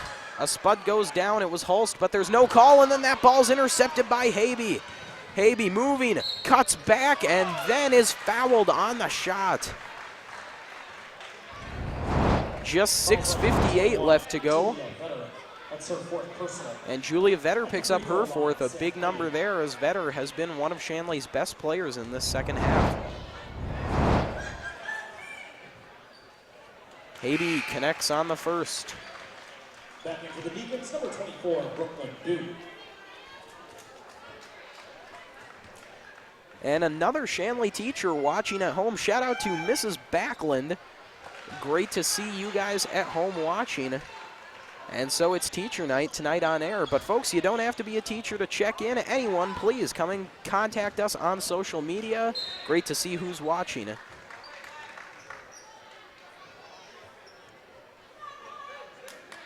.653 to go, 14-point deficit for Shanley. It's Payne inbounding. Payne looking for Dew, and that ball goes over her head and out of bounds. A miscommunication. And Shanley once again unable to capitalize on an offensive possession. And inbounding, working against Payne. Trying to get it over to Habe. Habe now in the corner, able to get that one away, and now Lyer bringing it up court. Lyer looking for two, was fouled.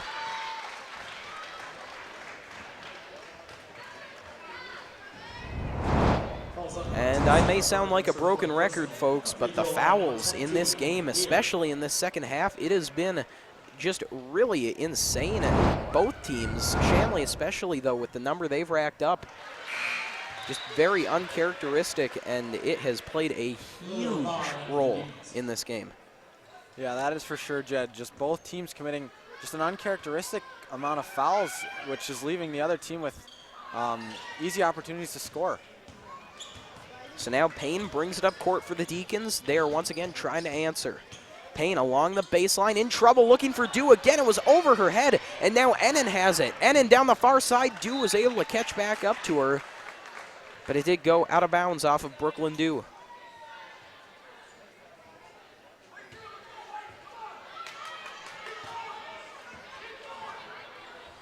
Holst inbounding. Rivard with the coverage on her. It's a high ball to Lyer. Lyer shoots for two, and the rebound is grabbed by Rivard. Rivard to Dietz. Dietz now to Dew, and once again that pass is too high. And so about 3 possessions in a row here, the Deacons have put a pass too high, all 3 times for Brooklyn Dew.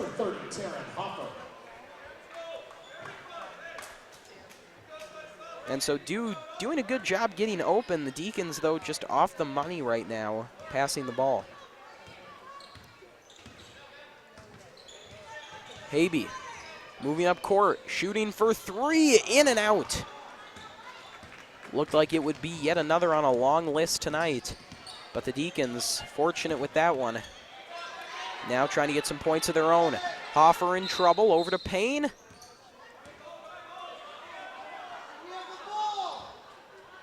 And a whistle there, as it looks like the referees thought Moorhead called a timeout, but that was not the case. So a little mistake there. As now Shanley goes back to work. Dew looking over to Hoffer. Hoffer to Rivard. Rivard back to Hoffer. Deacons cycling this ball at the perimeter. Dew trying to go inside. Berg looking for 2 and 1. And that's exactly what you need if you're Shanley, an opportunity to make this a 12-point deficit. Still a large one, but definitely more manageable. I think the Deacons are just looking for a spark to this offense, just trying to get something going so that they can just chip away at this lead slowly but surely, just trying to get back into this game. Sierra Berg at the free throw line, shooting 1. Back in for the Spuds, number 32, Brooke. Sierra Berg 55% from the free throw line this year, looking to add to that tally for sure. She has taken more trips than any of her teammates. She's unable to get that one to go, though. So it's just a 2-point play for Shanley. And now Habe working against double coverage, again able to get out of it. That speed has allowed her to do just unbelievable things on this court tonight. Habe circles around. This time the 2-ball goes in and out. And so a couple of shots there for Habe that have looked like they were going in and come out, and now they're gonna get Payne for a travel.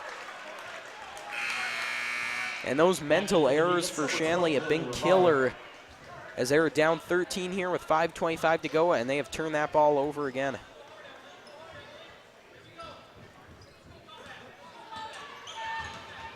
Habe over to Holst. Holst fakes one way, then goes to Ennen out top. Ennen in the corner to Habe. Habe going inside. Tungsfeld looking for 2. She gets it.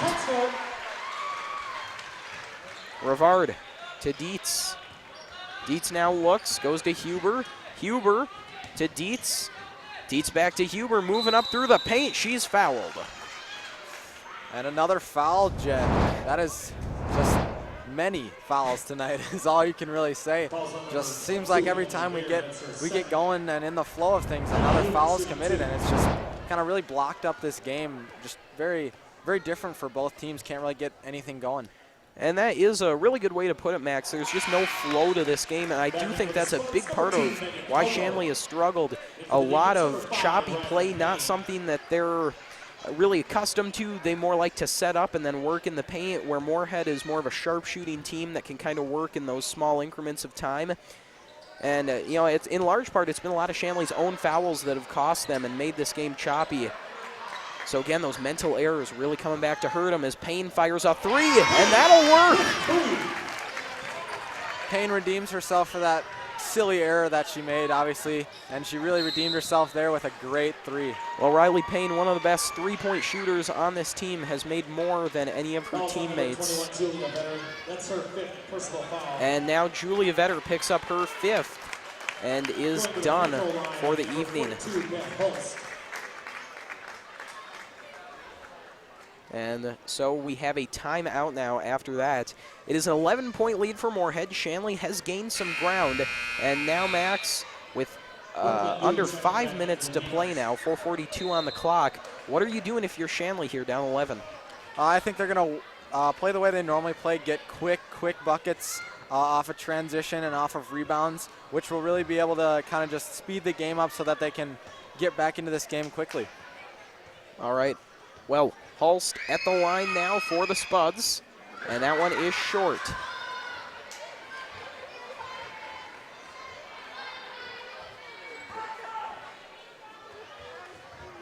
Hulst now on her 2nd. That one is in and out. So a sky high to grab the rebound. Now Payne cuts inside, tried to get 2, but did get fouled. 4:24 left. Shanley with another trip to the line. Calls on number 32. Deacons with a chance to bring it under 10 points here. This could be huge for the Deacons, just to get a spark, as we said, so that they can just get back into this game. And that would be the first time it'd be a single-digit lead in quite a while. Shanley really has been working from behind by a pretty large margin for a while. And we talked about how it was that way in the first half. They were down in that 9, 10, 11 range for a very long time.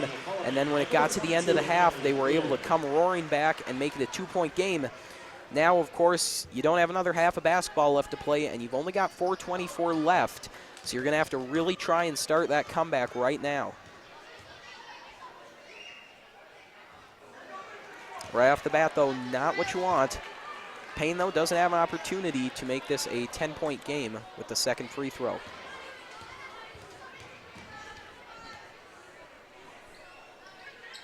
And Payne's second is good. So a 10-point lead now for the Spuds. A high pass. Huggo, though, able to corral it. And then that one is tipped by Huber. Huber now under the basket. She's fouled.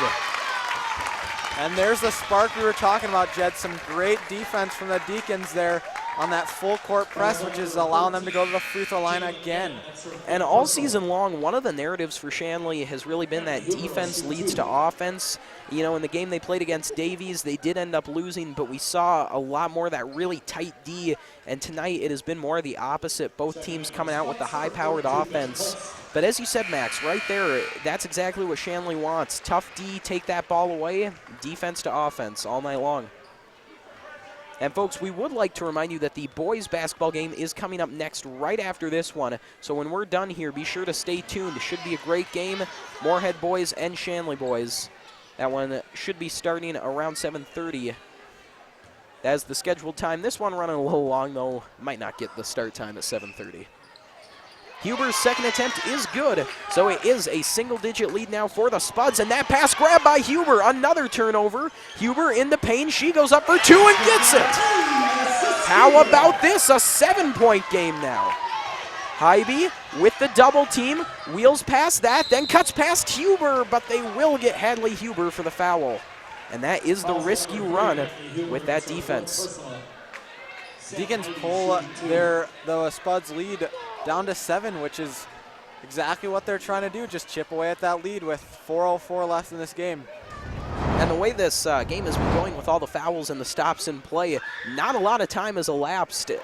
I mean, the Deacons were able to cut into that deficit by a huge margin in under a minute, and that's just kind of been the case with all the times they've had to go to the free throw line tonight. Hybe able to convert on the second, so 71-63 now the score.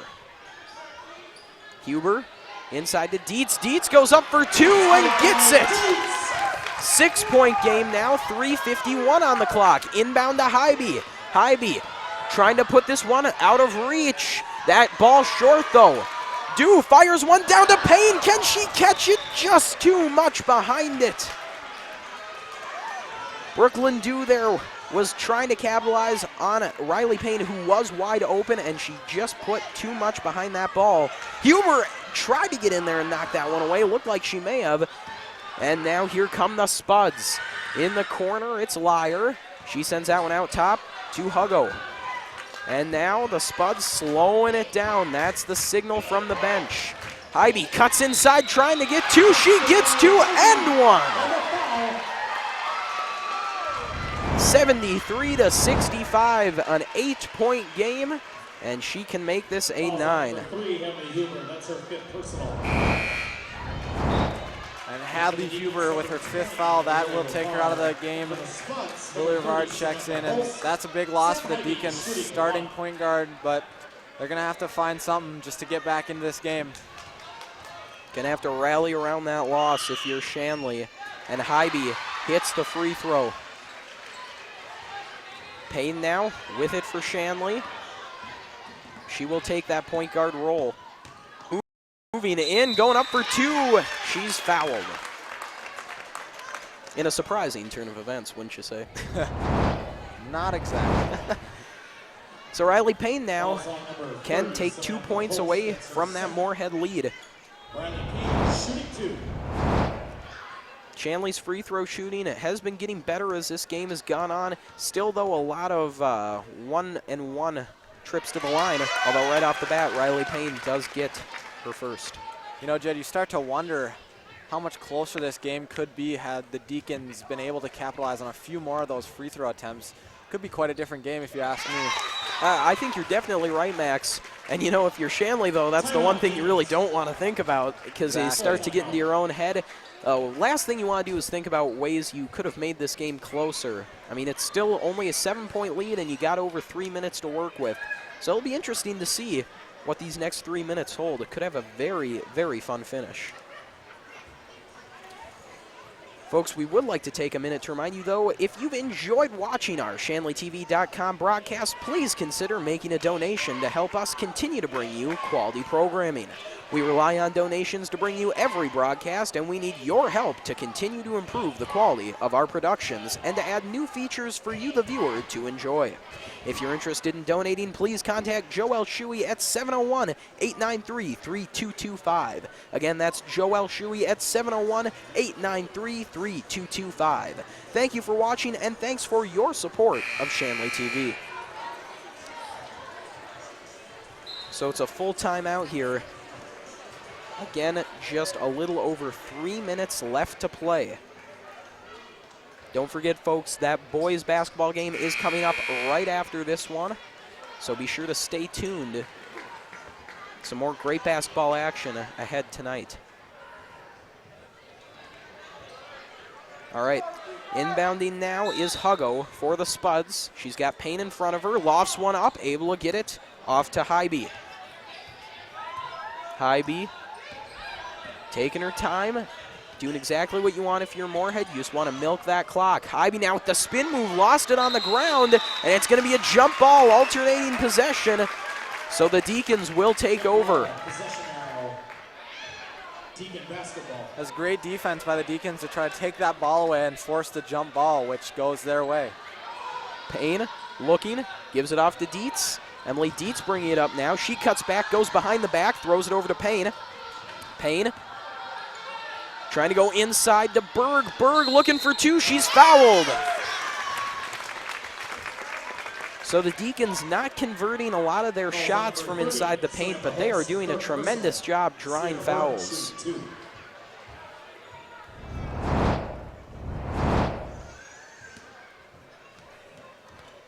Berg on her first attempt. It's good.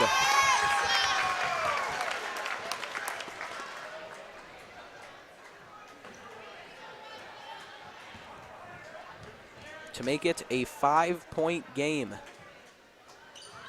She can't hit the second, though, and the rebound is grabbed by Huggo. Huggo gives that one off to Holst. Holst working against Rivard. In the corner, back to Huggo. Huggo out top to Hybe. Taking their time. Hybe now cuts past Dew, goes inside looking for two. No good. Payne grabs the rebound.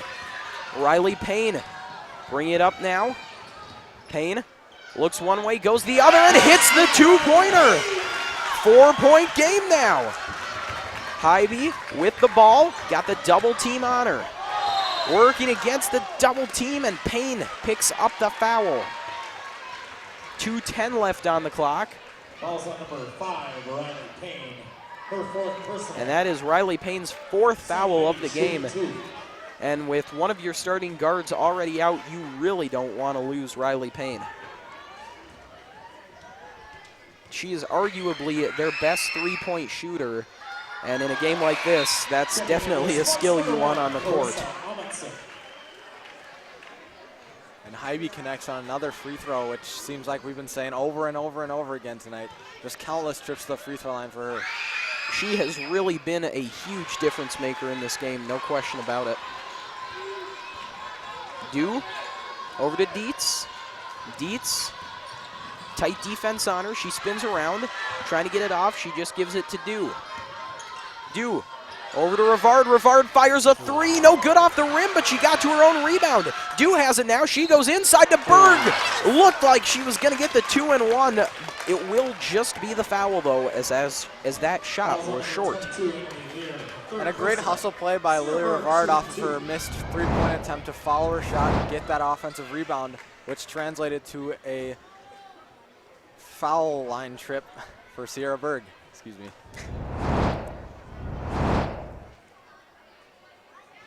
Berg's first attempt, no good. She has been at the line time and time again tonight, just doing such a good job drawing those fouls. Second attempt is also no good. A tough break there for the Deacons. Huggo gets to the rebound, then Berg took it away but ran into her teammate. Holst over to Habe. Habe now in the corner over to Amundsen. Amundsen back to Huggo, then back to Lyer. Amundsen out top over to Habe. Milking the clock. Habe moves inside, just a few seconds left. Had it taken away, but they're going to get Rivard on the foul. And that's a tough one if you're Shanley. Just 1 second left on that shot clock, and the foul. So now, great defense by the Deacons on that possession, causing Moorhead to, for the shot clock to wind down all the way to 1 second, and then just got called for that foul right as time was about to expire on that shot clock. So Habe at the line and already hits that first one. The second one also will go, and they will wave that one off. It looks like a lane violation on the Lucky break Spuds. for the Deacons there, as they that takes 1 point off the board for the Spuds. That would have made it an 8-point lead. Anything helps at this point. 1 minute, 20 seconds left. The clock not running. Deacons down 7, and they get the 2-point ball. Clock running now. 5-point game. Habe on the far side, keeping that ball low to the ground. She goes out top to Amundsen. Amundsen now over to Huggo, and then in the corner to Lyer. Habe up against Dew. 1 minute left now, 11 on the shot clock, and then Habe goes up, gets 2 and 1.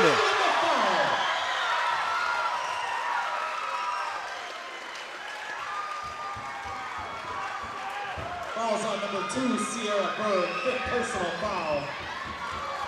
56 seconds on the clock, a 7-point lead for Moorhead. And now Habe has an opportunity to make this an 8-point lead. Into the lineup for the Deacons, number 30, Taryn Hoffer. Taryn Hoffer checks in now for Shanley.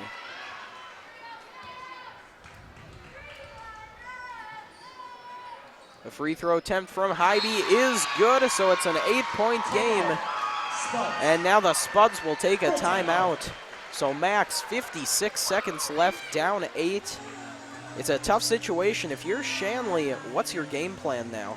Well, Jed, with 3 key players having fouled out for the Deacons, they're really going to have to call upon their bench players, who are also very skillful, but they're going to have to call upon them to really just dig deep and kind of play their game, which they're used to playing, and just try to get back into this one. With under a minute left, they're going to have to do it very quickly as well, which, you know, when it comes down to this time in a game, you know, fouls are even more prevalent, which has also been this kind of the same thing during the whole game, but they're going to have to get quick buckets and foul and hope that the Spuds just don't capitalize on the free throws. So. And folks, it is 7:35, so for those of you who were expecting the boys game to start at 7:30, if you're just tuning in, girls game is running a bit long, but rest assured that boys game is coming up right after this one, and we will be bringing that to you. So be sure to stick around after this one's done. And it should be a fun finish to this one. It is an 8-point lead for the Spuds, but the Deacons still looking to do some damage here. And it is Moorhead ball. Huggo throws one up to Habe, and then she's fouled by Dew. Fouls on number 10-4, Brooklyn Dew. 4th personal foul. Sam Habe shooting 2.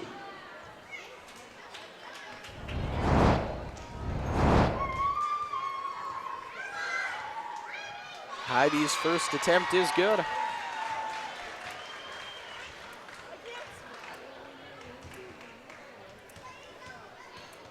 Now trying to make it a double-digit lead. She will.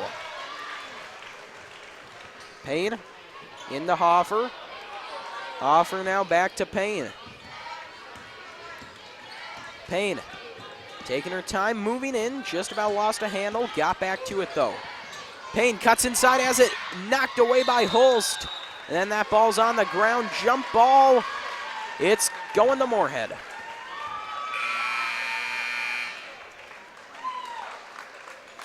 So 32 seconds left, and the Deacons will bring in some mass subs.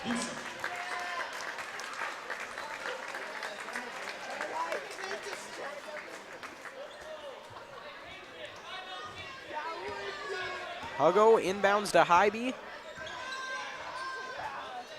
Over to Amundsen in the corner.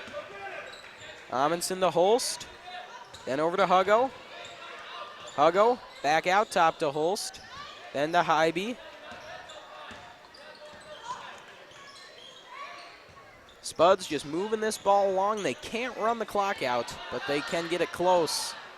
Hybe going in, just going to shoot one off the rim. Busick grabs it.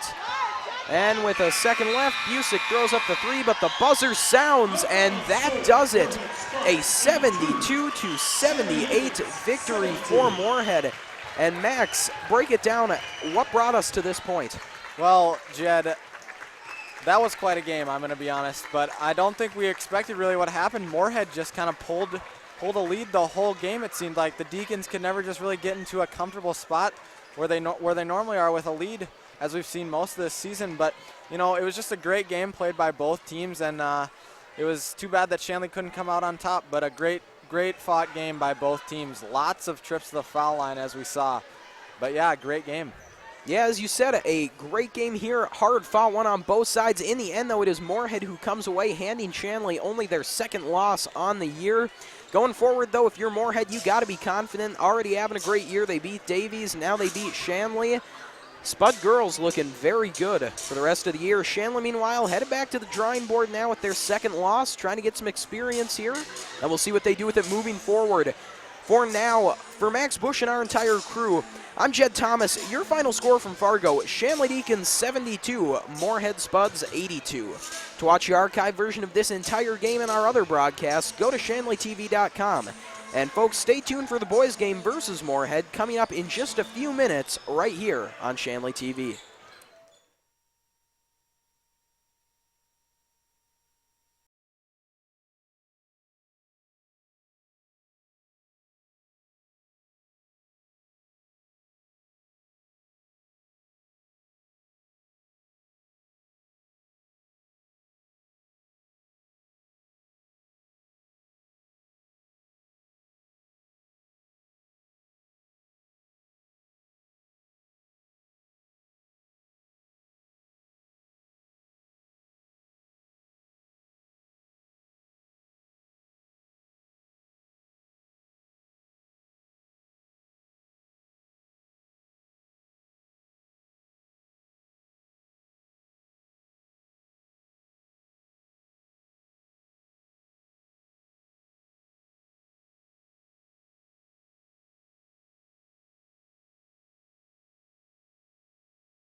Gymnasium in Fargo, North Dakota. Good evening, everybody. I'm Jed Thomas alongside my partner Adam McTaggart as we get set for North Dakota High School boys basketball action as the Shanley Deacons prepare to take on the Moorhead Spuds.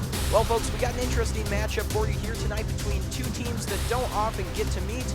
Two teams from not only different schools but different states, and for more on that, here's Adam McTaggart. Adam? Well, thanks, Jed, for having me.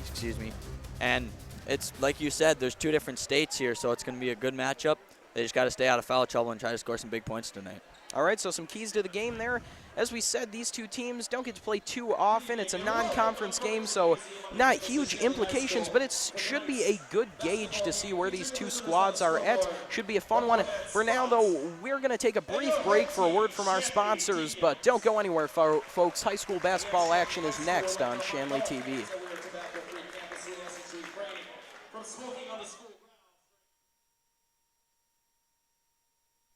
This broadcast is presented by American Family Insurance, Ken Craft Agency, Bell Bank, Butler Machinery Company, the Fargo Jet Center, First International Bank and Trust, Form Communications,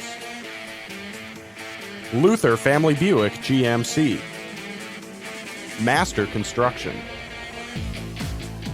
More Engineering, Netrix IT, Northern Improvement Company,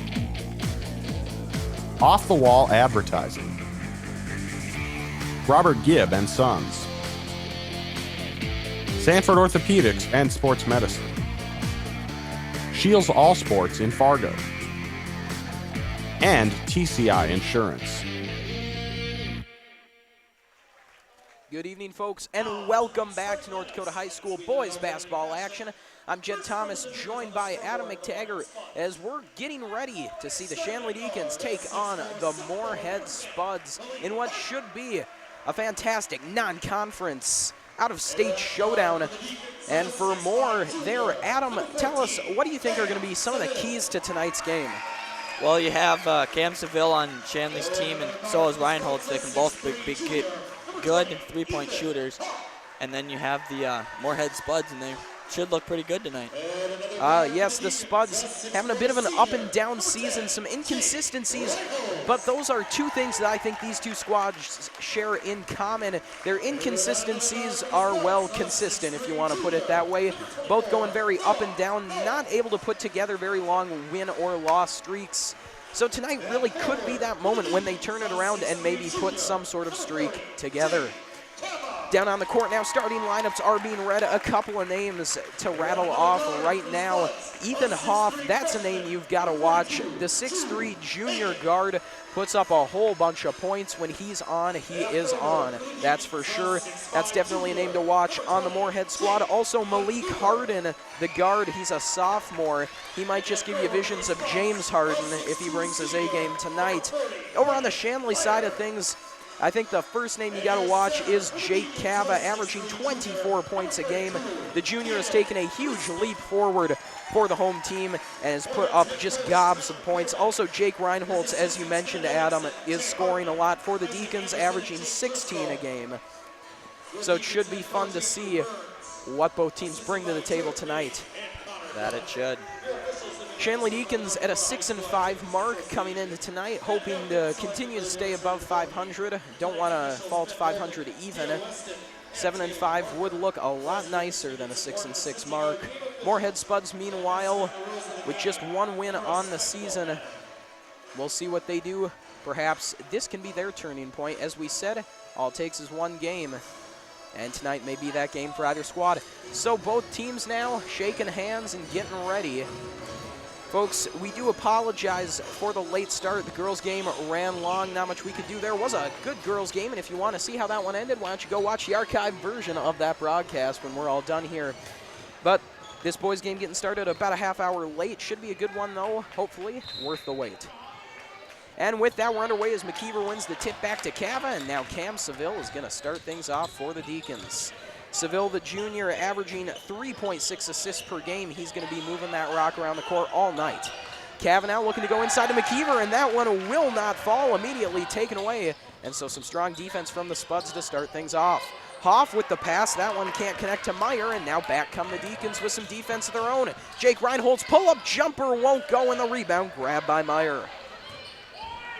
Moving up the far side is Harden, who has it now. Almost lost it, but he was able to get on top of it. Harden now working past two Deacons, but Cava scoops it up. And Jake Cava with the bounce pass over to Reinholtz, who goes up and gets two. Jake Reinholdt's averaging 16 points a game, as we said, and he is 2 points there on his way to his average. Harden now on the near side over to Melton. Melton back across the court over to Hagen. That ball thrown up for three, no good. Rebound grab by Hoff, though. Thinks about it, then puts it away and ties it up. 16:55 remaining, just barely into the first. It's a 2-2 game as Reinholdtz has to give off, or excuse me, as Seville has to give off to Reinholdtz. Reinholdtz with some fancy moves, and he just has to toss it over to Seville, though. Defense too tight. Seville cuts in along the baseline, out to Cava, then out to Reinholdtz, who cuts inside now, working from the paint. The two ball, though, will not fall. And Hoff then along the baseline. They're going to call that a jump ball. And what pressure there, the Deacons pretty much forcing him to step out. So Moorhead ball now on that alternating possession as Hoff inbounds. Quick one to Hagen. Hagen working against Cava. Gets the screen, goes in, and then throws that ball out. The fake for three, the throw for two will not go. Meyer, though, there to get the board. Harden cutting inside, working against Chrisman. Again, it won't fall. But once again, that rebound grabbed by Meyer, who puts it back 4-2 Spuds. Reinholdtz up against Hagen, wheeling around along the baseline. Great feed over to McKeever. Now Seville cuts inside, and Cam Seville! How about that? Nice read by Cam there. Hagen up against Cava. Trying to work his way through. He can, has to throw it off to Hoff. Hoff's ball for three, short off the back of the rim. Cava moving forward now, hits Seville in stride. Seville cuts in, working against Harden. His 2-point ball won't go, and they'll get Harden for the foul. So Seville heads to the free throw line for the first time this evening. First personal, first team foul at the line, shooting two, Cam Seville.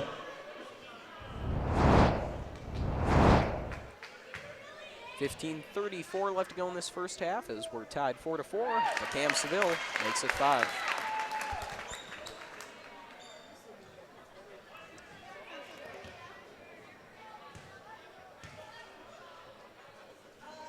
Seville to make it 2 for 2, won't go, just short. Reinholdtz, though, will get 2 out of it, so it works out. 7-4, the lead now for Shanley.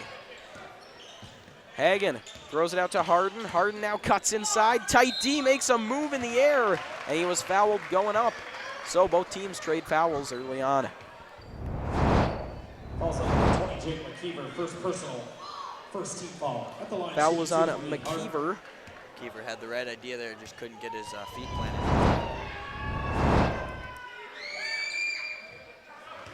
Harden connects on the first free throw.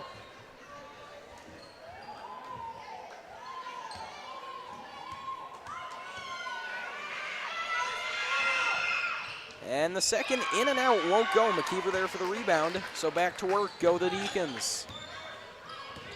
Reinholdtz couldn't get the screen, backs off, bounce pass over to Chrisman. Chrisman back out to Reinholdtz. Throws it inside to Cava. Jake Cava working in the paint. He wanted the foul, he won't get it, but it will stay Deacon basketball. Number 2, Alamadi. Number 52, Logan Garcia. Alamadi and Garcia now in for the Deacons.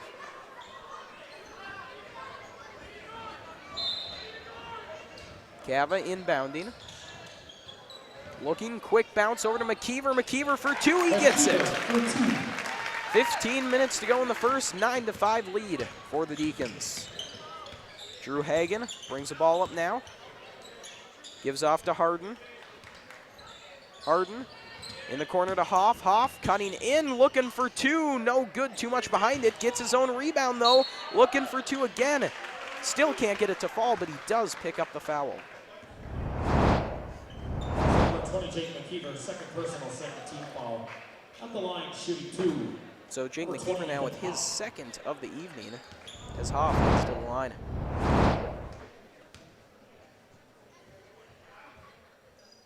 First attempt for Hoff is no good. In the lineup for the Spuds, number 4, Eli Larson. In for the Deacons, number 24, Cody Malish. Yagi now in for the Deacons, Larson in for the Spuds. Along with Cody Malish there, too. Hoff on his second, also no good, and Cava grabs the rebound. So a tough trip to the line there for Moorhead. Now they're going to look to try and get it back on D. Cava tried to go behind the back, almost lost it, but he was able to get it back. Now the ball moving in the paint for the Deacons, but the Spuds right there to make the play on defense. Larson in trouble with the double team, gets it off to Garcia. Garcia now to Hagen, and the Spuds break it out. Hagen up through the paint, and he lost it. Yagi just stripped it, and Hagen went flying. Yagi over to Cava. Cava with an awkward pass that finds its way to Seville. Nice play to make something out of nothing. Seville with a host of moves, but he can't finish at the rim, and then a heads-up play there by Hagen, excuse me, to avoid touching that ball.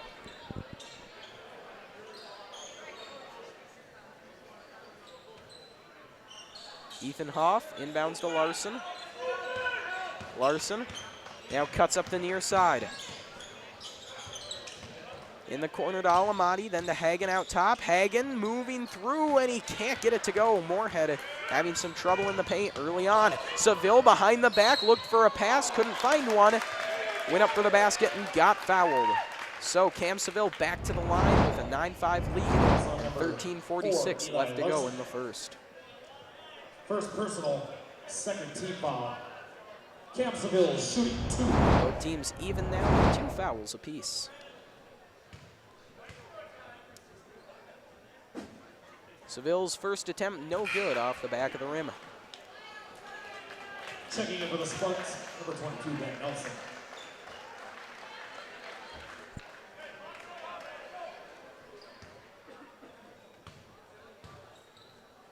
Seville to even up his count, and it won't go, but he does get the rebound. Now Seville buries the 2. So does a great job salvaging the 2 missed free throws. Alamedi up against Yagi, into Garcia.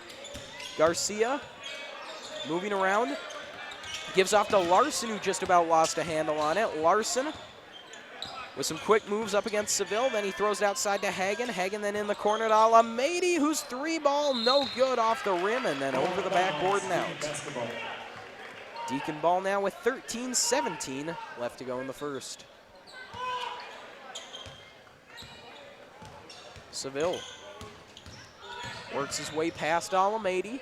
In the corner now to Yagi. He thought about the 3, then cut inside, makes some nice moves, keeps the ball out of trouble.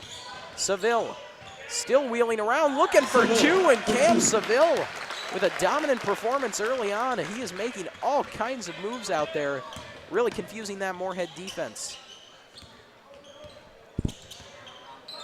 Alamedi up against Yagi, throws it to Larson in the corner. Larson's ball has too much. Malish couldn't quite handle the rebound. Yagi got in there to clean it up.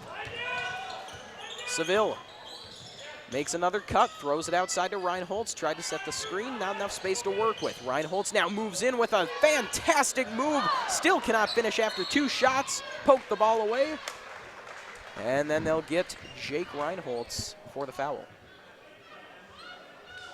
Foul on number 10, Jake Reinholtz, first personal, 13 foul. Some substitutions now. Melton in for the Spuds, along with Malik Harden.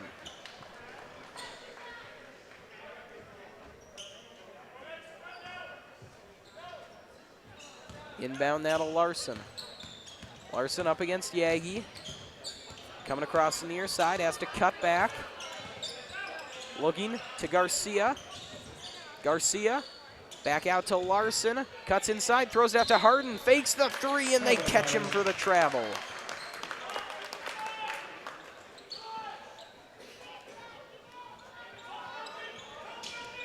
Cava inbounding. High ball over to Yagi. Yagi back to Cava. Cava now along the far side. Bounce past to Yagi, right back out to Cava. Deacons cycling this one. Still waiting for a hold, open up. Seville just about lost it off the leg of a Spud. Able to get back to it though. Cam Seville over to Yagi in the corner. Yagi cuts inside, lost his handle on it. Dive from Harden. What a play to get to that ball. And it's a scrum on the ground. What effort from the Spuds.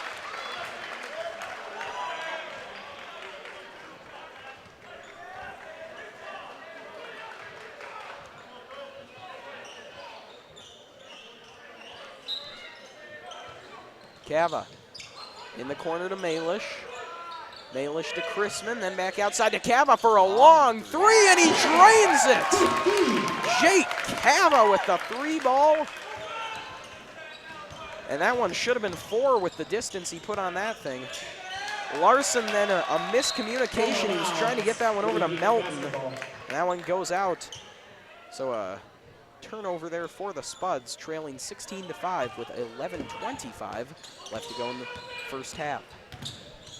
Yagi able to get the pass off to Seville. Seville faked the shot, and then he's fouled underneath the hoop. Got a man down there for the Spuds. It appears to be Garcia. And he continues to be down there as they will send the trainer out. So, through the first few minutes of action, it is a 16-5 lead for the Deacons. 11-17 left to go in the first half. And Adam, your early impressions here in this one. Right now, I'm kind of surprised by how much Cam Seville scoring tonight. He's pulling an early lead just for the Deacons, along with Reinholtz, because they made most of their points. Yeah, definitely. No, as you were saying, Seville, not the biggest point scorer, usually the assist man. He averages 3.6 a game, but getting more involved there in the scoring. And then you have your Spuds. Looked like they were going to come off of a great start, and then they just kind of fell behind. But if they can keep up their game and not try to go for all the fancy stuff, I think they can pull back. So the Spuds trailing by 11, getting back to the basics, though, seems to be the key. I would agree. Garcia now up partially. Still down, though. Not sure what the injury is and won't speculate. Hope he can return as he gets up a little gingerly. Referee's going to mop up the area underneath the hoop where he fell. Make sure that's all dried off and hope to avoid that happening again. So Deacons back out there and the Spuds come out as well. It will be a Shanley basketball. Jake Cava will inbound.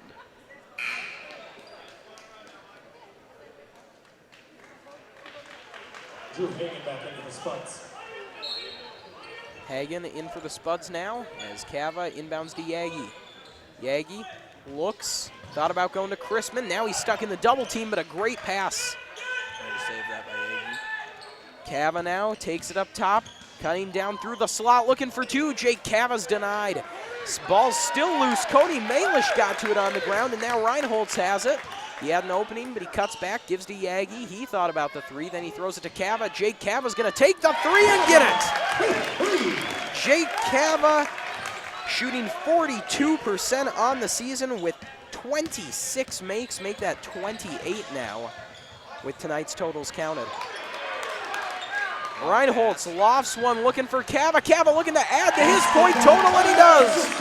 21-5. What a start here for the Deacons, and now the Spuds gotta take a timeout. If I was their coach, I'd be telling my kids to not let Cava be alone. That is for sure. Jake Cava, always a huge threat, scoring, averaging 24 points a game. That's good for 3rd in the EDC. So a fantastic start here for the Shanley Deacons and Jake Cava. Folks, at this time, we would like to take a minute to remind you that Shanley TV is made possible in part by the Shanley Athletic Club and their generous members. Check out their website today at ShanleyAthleticClub.com to learn how your membership contributes to Shanley TV, the Deacon Den, and many other student-athlete needs. While you're there, be sure to renew your annual membership by clicking the Join Now button or become a member if you're not one already. It's easy to become a member and anyone can join, so sign up today. The Shanley Athletic Club, taking Deacon athletics to a higher level. Full timeout here taken by the Spuds. finding themselves down by 16 early on. Garcia has left the game, a big part of their front court, the 6'4" sophomore center. So with that timeout, the Spuds hoping to rally here and mount a comeback. 10:30 left to go in the first half. Inbounding this one will be Nelson. Nelson now with the quick inbound to Hagen. Hagen up against Yagi.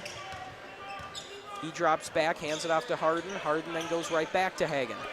Hagen to Harden. And now a whistle. And a turnover here as the Spuds committed a foul. Ben Nelson, first personal. Ben Nelson with the foul. Cava now with the ball off the inbound. Over to Yagi.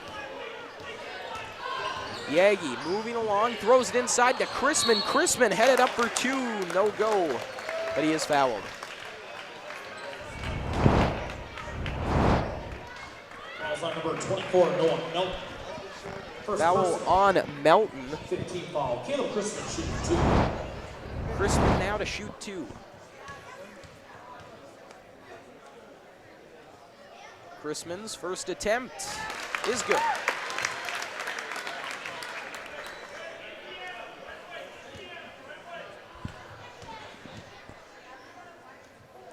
Chrisman now on his second, also good. And that is no surprise as he is shooting 80.6% from the free throw line. That's good for third in the EDC. Hagen now with the ball up against Yagi. Harden has it, working against Cava. Throws that one over to Hagen. Hagen cross court pass to Harden, wide open three-pointer, off the rim, no good. Jake Reinhold's there to get the rebound, and he'll move it up court now for the Deacons. Reinholtz waits, cuts inside, looking for two. Instead, he'll pass it over to Chrisman. That ball loose on the ground, and the Deacons will pick it up. Cava takes it, three, it's contested, and he gets it! Jake Cava starting this one off 3 for 3 from beyond the three-point line. And I'm beginning to think he should change his number to 3 after all those threes. Also number 25, Austin Yagi, first personal, 14th foul. Yagi now picks up the foul. That is the Deacons' fourth. The Spuds sit at 5 themselves. It's a 26-5 lead for Shanley. Alamani back into the game for the Spuds.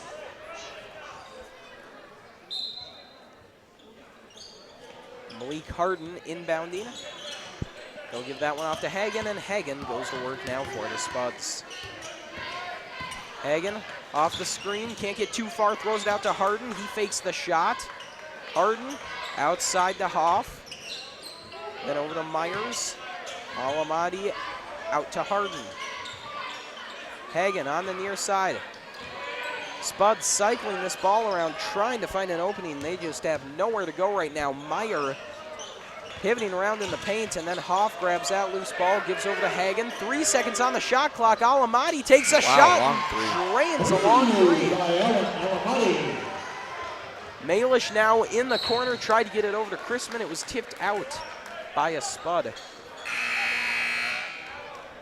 Back in for the Deacons, number 14, Cam Seville, number 20, Jake McKeever and Seville now in for Shanley.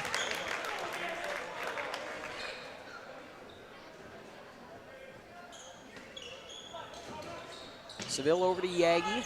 Yagi now top to Reinholtz with a great move, freezes the defender, gets it over to McKeever. And that is 2 points for Shanley. Hagen up to Harden. Harden now jumper for two. He gets that for the answer. Seville working along the far side. Look at this. Cam Seville goes down hard, but what a play. Assist Seville. Alamadi over to Harden. Harden faked it, goes up, and he's fouled on his way. And that is the benefit of having a player like Malik Harden, a 6'4" guard. Can do some nice things in the paint from the guard position.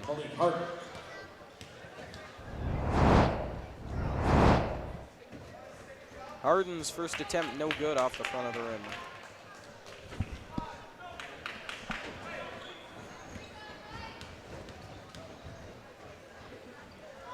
Harden now on his second. That one is good. 30-11. Now the score. Reinhold's working against Hoff. Cutting back into the middle of the court. Making a couple of moves, just about lost it. And he went through the legs, but he turned it over to Hagen. Hagen now bringing it up court for the Spuds. Over to Meyer. Meyer for two. No good. Yagi there for the rebound. And some physical play there on the Deacon end of things. First personal, 16 foul.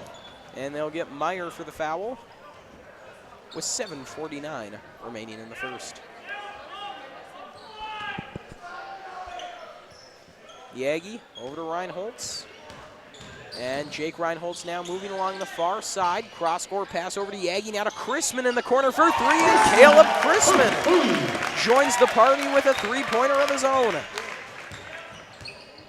Caleb Chrisman averages 1.78 three-pointers a game.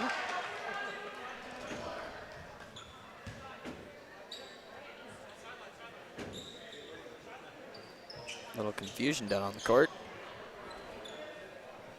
And now it will be Harden over to inbound for the Spuds. Harden throws that one over to Hagen. Hagen up against Yagi, gets the screen, moves around. Now Hagen shoots a jumper for two. Too much behind it. McKeever there for the rebound. And here goes Reinholz. Reinholz cuts inside, looking for two. He gets it, and one. Jake Reinholz cutting through that defense like it's butter. Meyer, second personal, 7th team foul. Just take a look at the replay. Freezes that defender, moves inside, and that is just what Jake Reinholz does. And now we've got a timeout taken by the Spuds. So it's a 35-11 lead for the Deacons. Adam, if you're Moorhead, what are you trying to do now with this timeout? Just tell your team to slow down, look away from the fouls, and take it slower, because it's their speed that's getting them. They are at 7 fouls now, putting the Deacons in the bonus. As the clock winds down on this timeout, we get ready to head back to the action. Moorhead hoping to have made the correct adjustments here with 7:13 left to go in the first.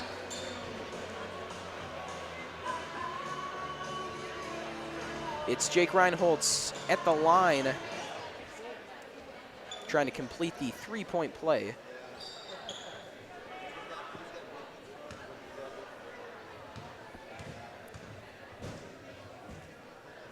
Reinholz's attempt is good. So the Spuds go back to work, looking to answer. It's Alamati with the ball. Alamati over to Harden. Harden then out top to Hagen, then in the corner back to Alamati, bounce pass to Meyer. Meyer now to Harden, had the open three, faked it, went back outside. Harden moving all around the court.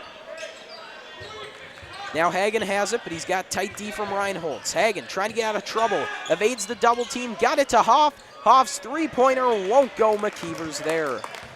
Jake Reinholz now with the pass up to Yagi. Yagi throws up a two, working against Hoff. That one goes. Seville was there for the rebound, and now Cam Seville gets out of the pack, looking for two. He sent a man to the ground, and they'll get the Spuds on the foul.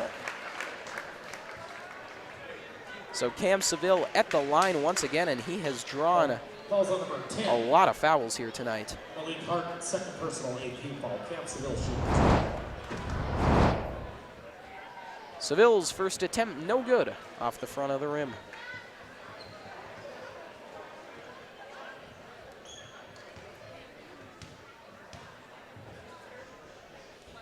Seville's second attempt also no good, both a little short. So the Spuds now hope to capitalize on that. Meyer thought about the three, gonna give it off to Harden. Harden shoots the jumper for two, it won't go. Reinholz there to get the rebound, that ball was in and out. And now Jake Reinholz Tries to get some points of his own as he gets tripped up and throws that one out. Checking in for the Spuds, number 22, Ben Nelson.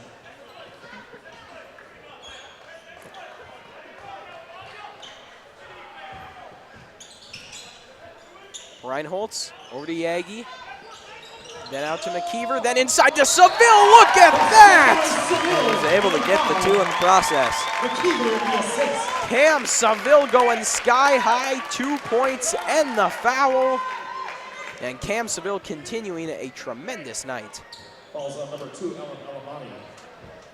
First personal, Cam Seville shooting 1.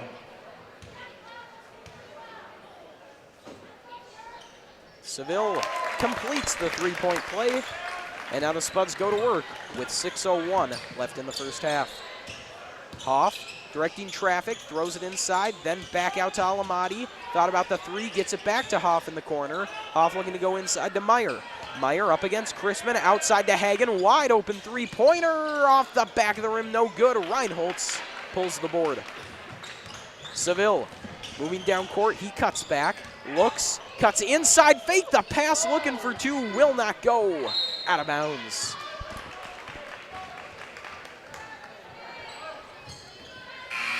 That ball last touched by Moorhead. So it will be Jake Cavett inbound as he comes in relief of Austin Yagi. Cava, quick pass inside to Seville, almost lost it, then he throws it out to McKeever. Reinholtz over to Chrisman, thought about the three, looking, he goes into Cava. Cava for two, it's good. 5:20 now remaining in the first. Hagen brings it down court for the Spuds. Hagen. Spuds cycling it around. Alamati thought about the three. He was working in the paint. It won't go. Hoff couldn't get to it. Meyer's there though, and he puts it back for two. Reinholtz to McKeever. McKeever then with the bounce pass looking for Cava. Meyer gets on top of it. He took a spill. And look at the Spuds grinding it out on the ground. And it's a dog pile down there as a man goes down. Cava at the bottom of that thing. That's where the Spuds have to be careful. They can't risk another foul and getting the Deacons into double bonus. It's now 4:50 left. It'll be Spud basketball. And now Hagen working against Cava, throws that one in the corner to Nelson. Nelson moved inside, then went out to Alamati. Alamati to Hagen. Hagen looking for two, a whole bunch of hands reaching for that one. No one could get it, but the shot couldn't go. And now a foul. Falls on number 10, Jake Reinholtz. Second personal foul, 16th foul. At the free throw line, number 42, Drew Hagen. Hagen at the line. First attempt is good.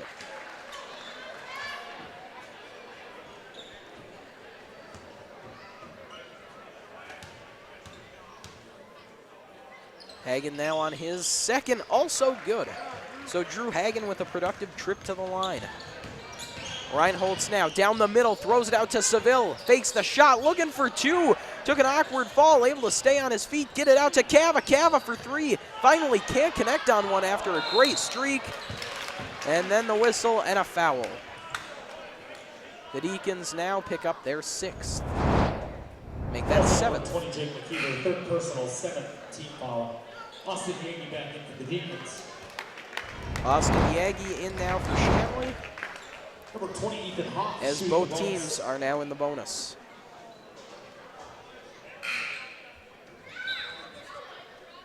Number 24, Noah Melton back in for Noah Moorhead. Melton now in for Moorhead. Folks, in an update from North Dakota Boys High School hockey, the South Shanley Bruins trail Grand Forks Red River 2-0 after the first period. We'll be sure to keep you posted on that one as it continues. Reinholtz over to Cava. Cava then going inside to Seville. Had a crack at it and was fouled. Also number 2. So Cam Seville back to the line, and he has done a great job drawing fouls here in this first half.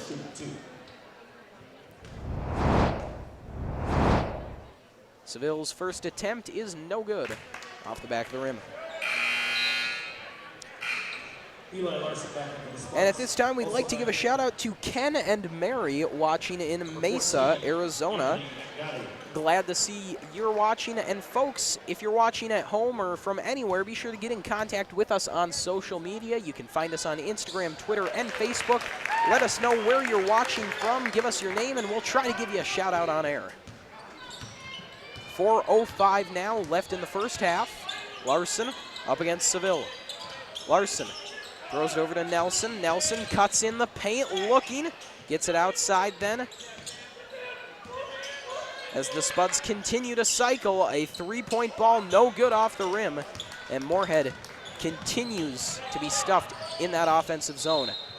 Reinholtz, meanwhile, goes up there and gets fouled. And will head to the line. Fouls on number 14, Anthony Angotti. His first personal. Shooting 2, Jake Reinholtz.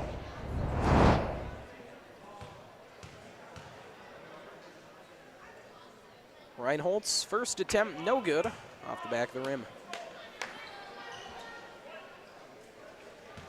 Deacons are in the double bonus. Reinholtz then on his second is able to get it. Jake Reinholtz is averaging 78% from the free throw line. That is good for fifth in the EDC. Larson now throws one in the corner over to Melton. Melton, quick pass inside. Nelson in trouble, able to get it back out to Melton. Melton then cuts in up against a double team.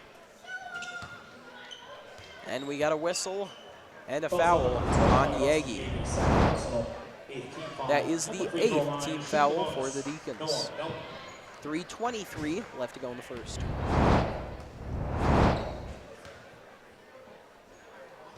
Free throw no good off the rim, but the rebound was grabbed by Nelson, who lost it to a combination of Reinholtz and Yagi. Jake Cavanaugh moving up the far side with speed. Cava looking for two, couldn't get it, but he did get fouled.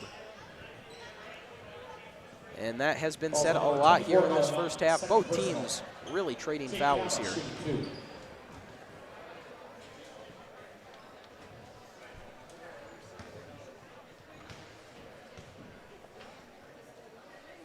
Cava's first attempt is good.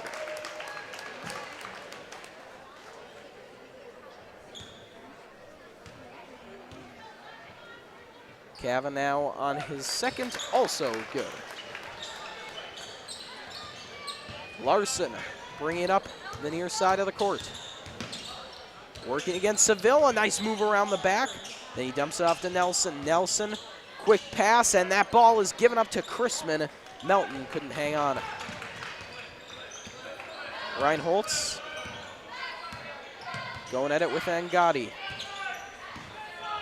Trying to get the screen, couldn't. Reinholtz then loses it. Angotti with the steal, and then Reinholtz gets right back on it, forces the jump ball.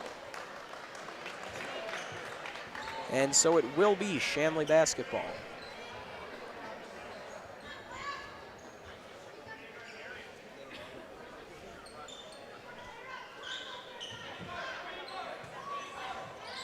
Yagi throws that one back to Reinholtz.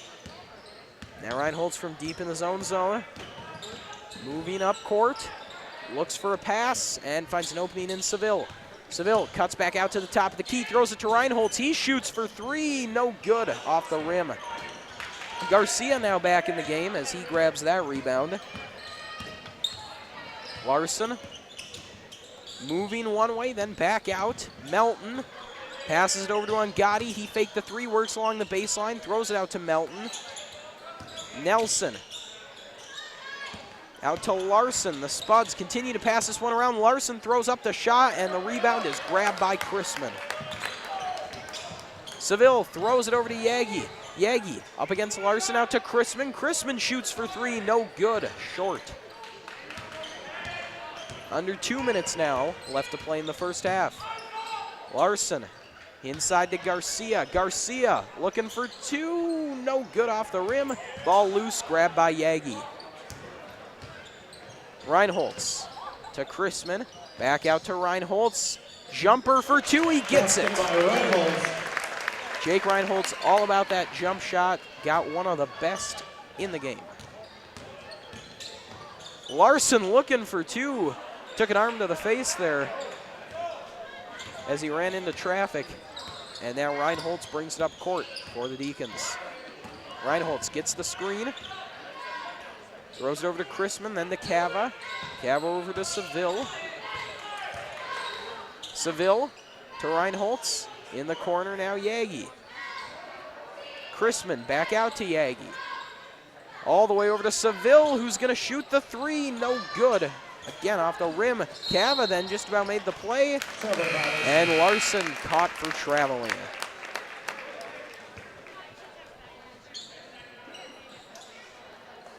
Big substitution here for Moorhead.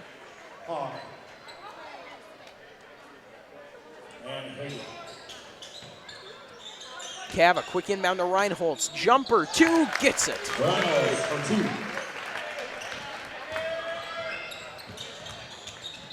Harden looking for two, no good. I believe that's a travel. Scratch that. Harden was fouled on the shot. 14, Cam Seville, first personal. 9th team foul. At the line, shooting two, Malik Harden. So the Deacons with their 9th team foul. Seville picks up his first. Harden's free throw, no good, in and out. And Chrisman there for the rebound. So 36 seconds left on the clock, 30 seconds on the shot clock. Cava, bounce pass to Reinholtz, looking for two, couldn't get it, but it went out of bounds off the Spuds. So now with 28 seconds left on the clock, there's 23 left on the shot clock. Cava, inbound to Yagi. Yagi then over to Reinholtz. Reinholtz to Seville underneath the hoop. He goes back out to Cava. Cava shoots for three. It's in and out. Rebound grab by Harden. The Spuds can run this clock down. Alamati in the paint looking for two. No good. Just off the rim. Reinholtz then up to Cava. Cava moving down court, and he gets the two. Last few seconds left. Hagen throws one up for two that won't go. And that buzzer will do it for the first half. After one half of play, the Deacons lead the Spuds 51-15. And Adam, tell us what have been the keys that got us to this score? Well, it's mostly, excuse me, the fouls from the Spuds. The Deacons really used that to capitalize. And then they also left Cava open a lot, but again, used that to capitalize. But then you have Cam Seville and Jake Reinholtz pulling threes out of nowhere. That's for sure. As you said, with foul trouble, Moorhead getting into that bonus early, getting into that double bonus really quite early. And that's really been a large part of the story here as to how Shanley has built up this 51-15 lead. Now, during halftime, folks, it is Sponsor Appreciation Night, so there will be some halftime festivities, and we encourage you to be sure to stay tuned and check those out. We'll be keeping the camera on those and try to bring those to you during the break. For now, though, we will step away, but don't go anywhere, folks. High school basketball action is coming up after this break.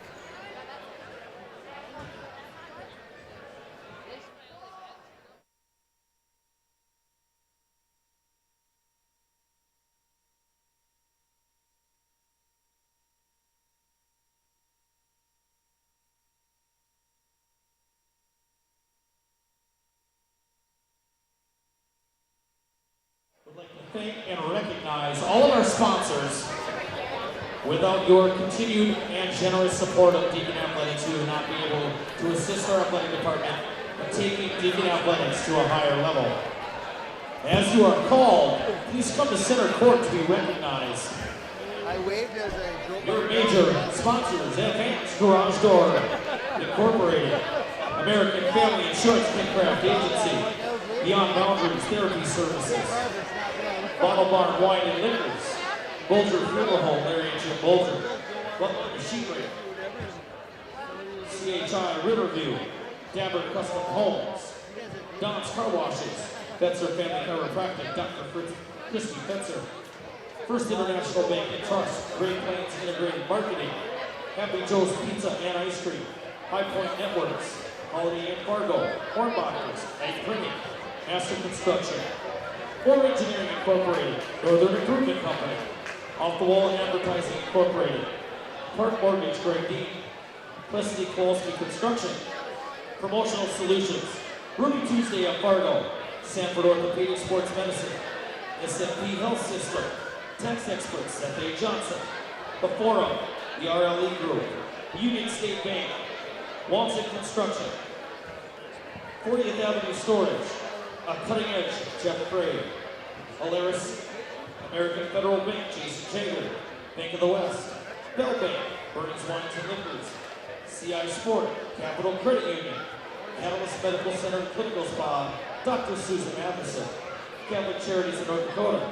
Chris Matheson, DDS Cosmetic and Family Dentistry, Coach's Choice, Collins and Crank, Raymond James, Dull Dentistry, Jonathan P. Dahl, DDS PC, Design Direction, Sylvia Lunsky, Ed's Marine Storage and Cava, Greg Foldy, Baby's Hope, Hurley's Religious Goods, Institute of Diagnostic Imaging, John J. Power, DDS PC, Copeman Brothers, Homes Incorporated, Ladies, Mary Williams Law Office PC, MetLife, Grand Alex, Mexican Village, Nodak Mutual Insurance Company, Mike Bruckbauer Agent, Randall's Excavating Incorporated, Ardioff and Company, Remax Legacy Realty, Dave Noah, Richards Transportation Service, Robert Gibbons Sons Incorporated, St. Sophie's Psychiatric Care, Sanford Health, EMS Education, Sherman Photography, Cheyenne Storage, South Point Pharmacy, David and Gillette Olin, Stephen Bird Auto Body Repair, Subway, Sun Electric Incorporated, TCI Insurance, Tecta America Greenberg Roofing, The Deacon Den, The Lock Shop, Uncle Mandio's Pizza Joint, and Wells Fargo Home Mortgage, Kelly and Cooper. Those are your Deacon Athletic sponsors. Let's give them a big round of applause for the support they show for Shanley Deacon Athletics.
Good evening, folks, and welcome back to North Dakota High School boys basketball action.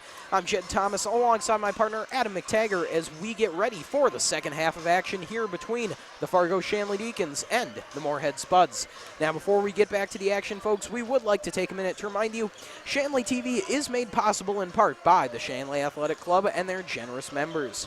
Check out their website today at ShanleyAthleticClub.com to learn how your membership contributes to Shanley TV, the Deacon Den, and many other student-athlete needs. While you're there, be sure to renew your annual membership by clicking the Join Now button or become a member if you're not one already. It's easy to become a member and anyone can join, so sign up today. The Shanley Athletic Club, taking Deacon athletics to a higher level. Again, folks, we really encourage you to go check out the Shanley Athletic Club, doing great things for Shanley and all their activities. It's a great way to support the school. If it weren't for them, we wouldn't be able to do what we do, so be sure to go check them out. Just about ready to begin this second half of action. Shanley leads 51-15 over Moorhead. And Adam, headed into the second half, what are your expectations here from both squads? Well, I'm hoping that the Spuds can keep the Deacons off the line because the Deacons have been capitalizing a lot on that. But I'm also really hoping they can at least pull a 40-some point comeback. Definitely the goal in this second half, hopefully making those halftime adjustments. We'll see what unfolds here. So the Deacons come out of their huddle, getting ready to start things off, and now out come the Spuds. It'll be Moorhead ball to start this second half off, and it's Malik Harden inbounding. Harden looking, and with that we're underway. Hagen bringing the ball up court now, working against Cava. Quick pass over to Harden. Harden then outside to Hoff. Hoff shoots for three and gets it. Hoff with the three-point ball. 51-18 now the score. Seville now bringing it up court. Throws it outside to Chrisman. Chrisman then back to Seville and out to McKeever and to Cava. And finally Ryan Holtz in the corner. Now out to McKeever. Moving up through the paint. Looking for two. Ooh, a tough collision. Meyer went down hard there. But the defense holds strong for the Spuds. First team foul. Yeah, you're going to go after the Deacons. Hoff inbounds to Hagen. Hagen up against Cava, throws it over to Harden. Harden moves inside, jumper for two, he gets it. 51-20 now the score. Yagi matched up with Harden, throws one over to Ryan Holtz, then to Chrisman. Chrisman shoots a three to respond, it won't go. Rebound grab by Hagen. Hagen bounce pass over to Meyer. Meyer with the spin move, looking for Harden, it went out of bounds. And a tough break for the Spuds. 17:03 left on the clock now. Cava to Chrisman on the far side. Chrisman then to Seville. And now Cam Seville will bring it up. Seville working against Melton. Spins around, looking, and then just gives it off to Cava. Cava moves in, jumps up, two, won't go. Now Hagen brings it forward. He finds Melton. Melton throws one up, able to get it to Meyer. Meyer fakes one way, bounces off of Chrisman, throws it out to Harden. Harden for three, in and out, looked like it was going. Seville bringing the ball up court, throws one over to Cava on the no-looker. Cava in and out for the three-point ball, and Hagen is there for the rebound. Hagen now delivers a bullet. That one was looking like it was going to be on target there to Harden, but it was just out of his reach.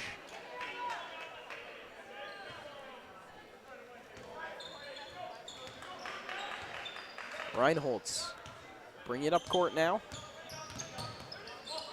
Looking in trouble, able to get off to Cava. Cava then over to Seville. Seville along the baseline, and a foul. The first of the half. 4 more. Third personal, first team foul. 16:08 left to go here in the second half. 51-20 lead for the Deacons. Jake Cava inbounding. He finds Caleb Chrisman, who shoots the long two and gets it. Hoff Moves past Yagi, now in the paint. He gets swatted by Cava, and then Crispin gets to the rebound and gets it out of trouble. Austin Yagi on the near side. Nice little pass into Crispin, who finds Seville. He faked the three. Now he's cutting inside looking for two. That does not go. And the Spuds able to force a turnover. Not quite sure what that call was, Jed.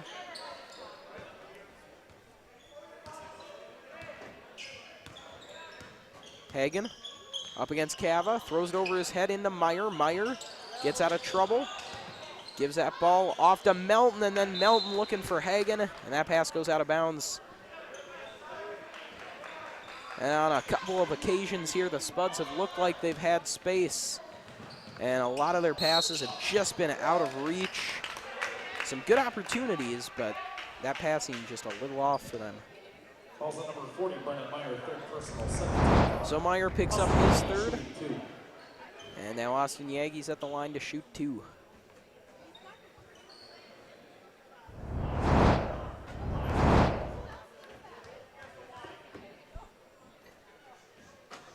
Yagi's first attempt is good.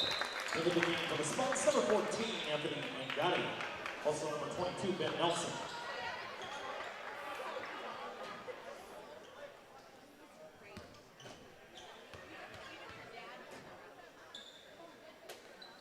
Yagi's second is good. So 55-20 now the score. Nelson inbounds, and then that one just about went out of bounds from Hagen, but Nelson's able to get it back to Hagen. Hagen in the corner to Ngadi, looking for three, short off the rim. Long pass now up to Cava. Cava moving in, got Harden on him. He was not able to get up to get the two. Crispin tries, and he is able. Spuds bringing it right back down.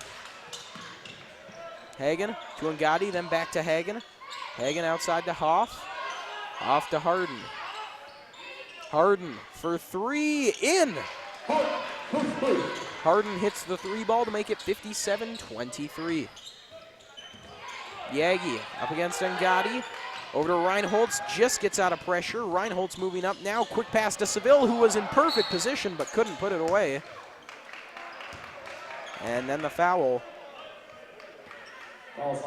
on Cava. First person, 17 foul. That's Cava's first of the evening.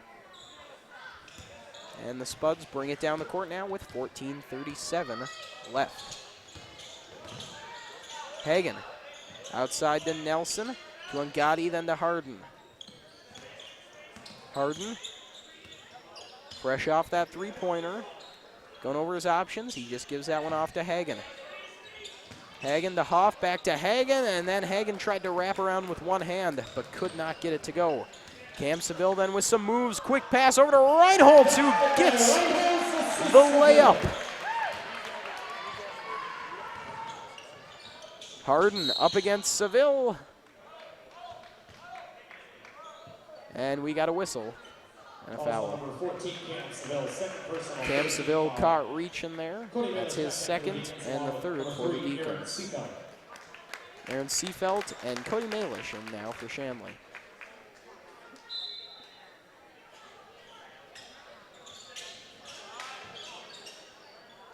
Ngadi out top to Nelson. Then inside to Hagen, who just about lost it, was able to get back on it. Hagen over to Harden, shoots along two, took some contact. And looks like they'll get Cam Seville now for his second. 14, Cam Seville, third personal, 14 foul. Malik Harden at the line.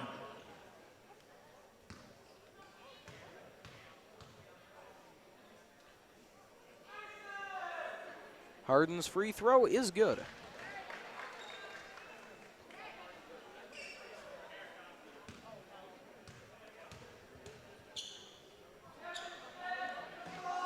And Harden's second is also good. So a successful trip to the line there for Malik Harden.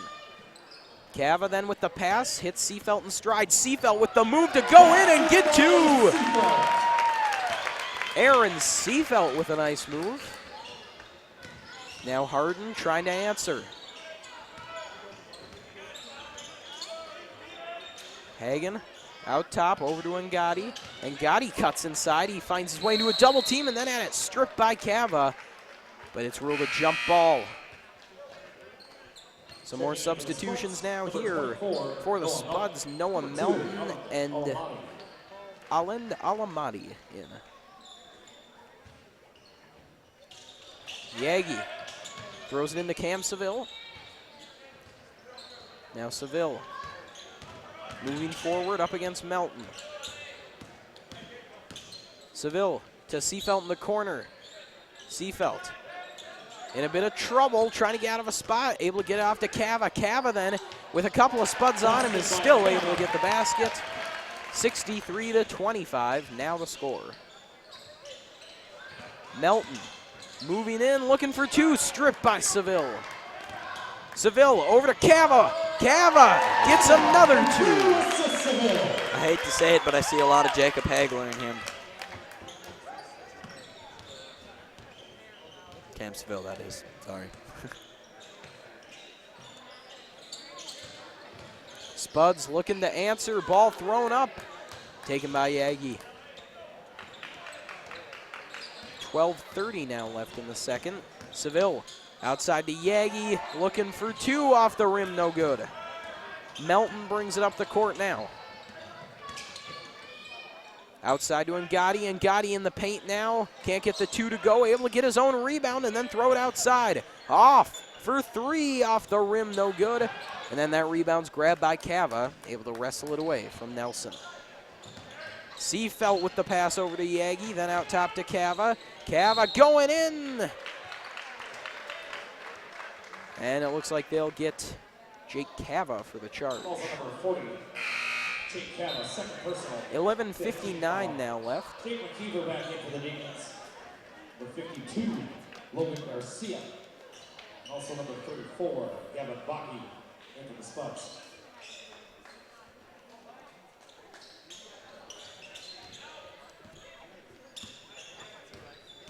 Alamati bringing it up court. In the corner then to Melton.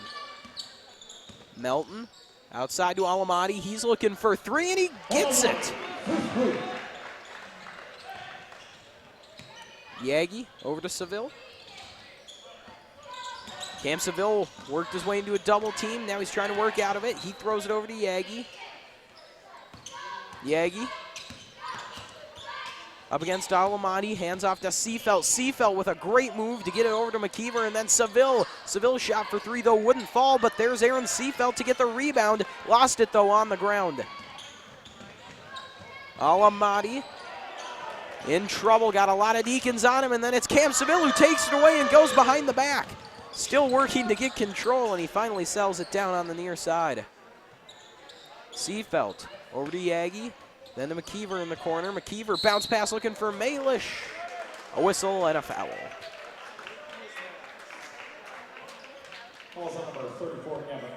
And in an update from boys hockey action, Red River now leads Fargo South Shanley 6-0 after 2 periods of play.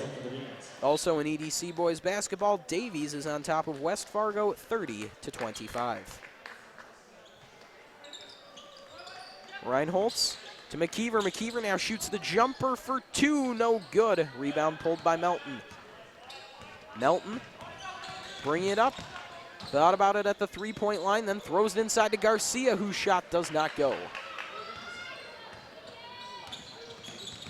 Seville. Jumper, two, no, just short. Both teams trading a couple of misses now. Melton up against Seville in the paint, and they'll get Melton for the charge. Offensive foul, number 24, Melton, fourth personal foul, fourth team foul. And that is Melton's fourth personal and the fourth team foul.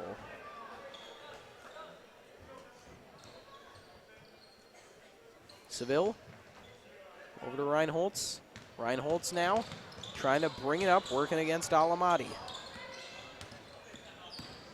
Reinholtz then over to Malish, but a timeout was taken by the Deacons.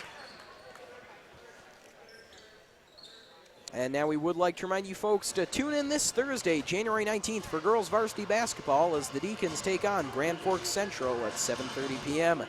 Then on Tuesday, January 24th, South Shanley faces Davies in an EDC hockey rivalry matchup.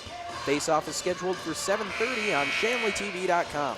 Finally, we'll be live with boys hockey again as South Shanley takes on North on Tuesday, February 7th at 7:30 p.m.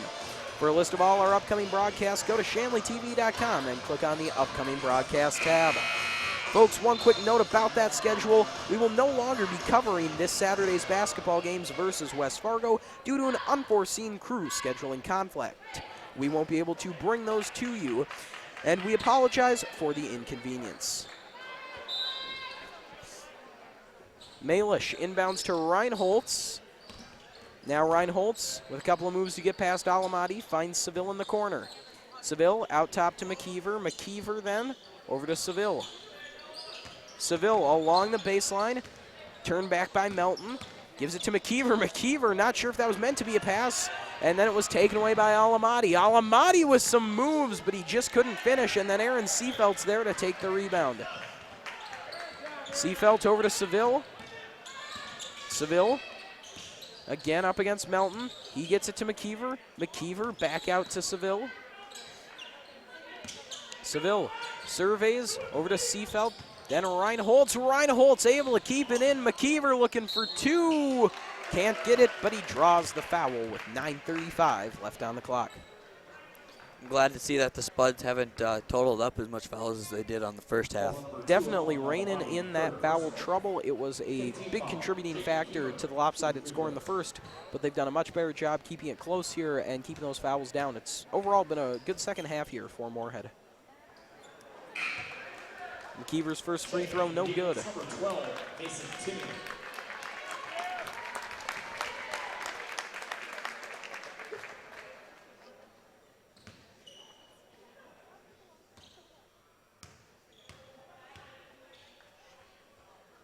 McKeever's second attempt, also no good, just short.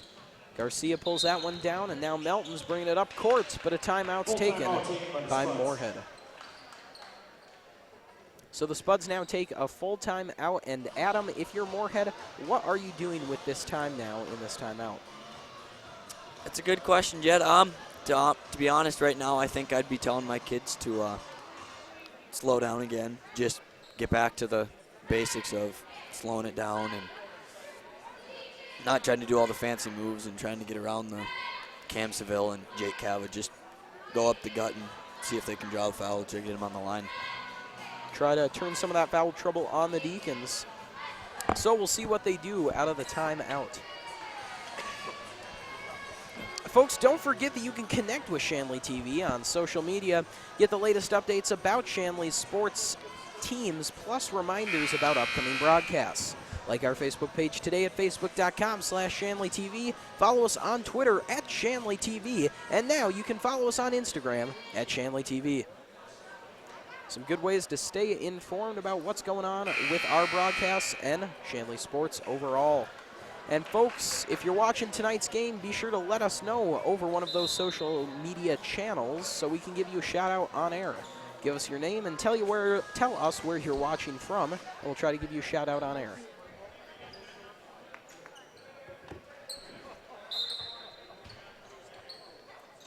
Harden inbounding.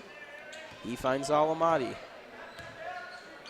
Alamati now up against Seefeld, and that ball goes off of Seefeld and out of bounds.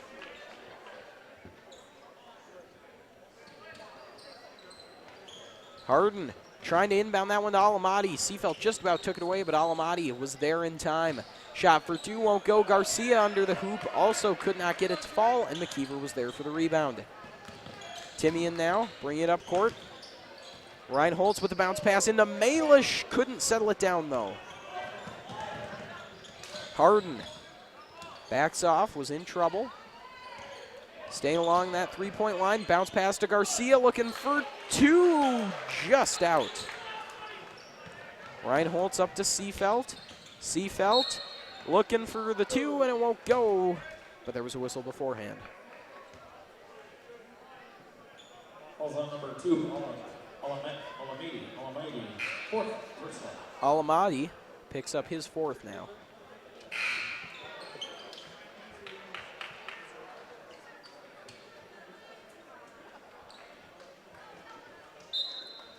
Malish now inbounding. With it is McKeever. McKeever stuck in a double team, just has to throw one up, can't get it, but he gets his own rebound and is fouled. 8:44 left to go now, 65-28 Deacons. Also, Anthony Angadi, second personal, 16 foul. 17 foul. Jake McKeever at the free throw line. Caleb Christmas checking out for the Deacons.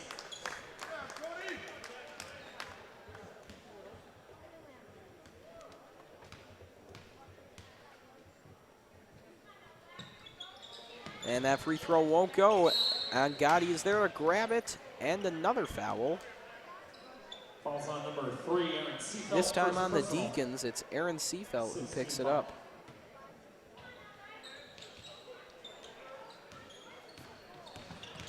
Alamadi up against Seafelt.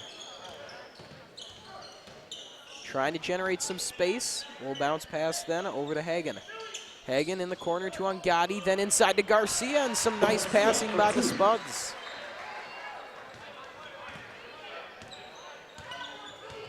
Timian now bringing it up court.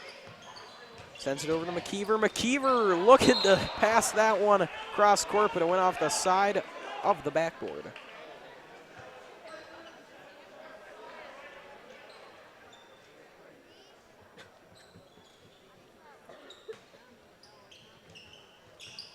Seafelt throws that one into Timian. Timian then to Reinholtz in the near corner.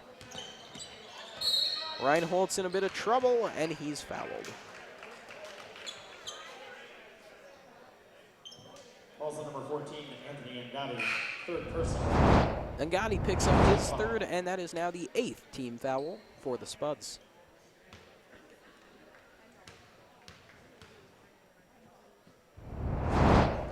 Reinholtz hits the first one. Jake Reinholtz on the free throw line.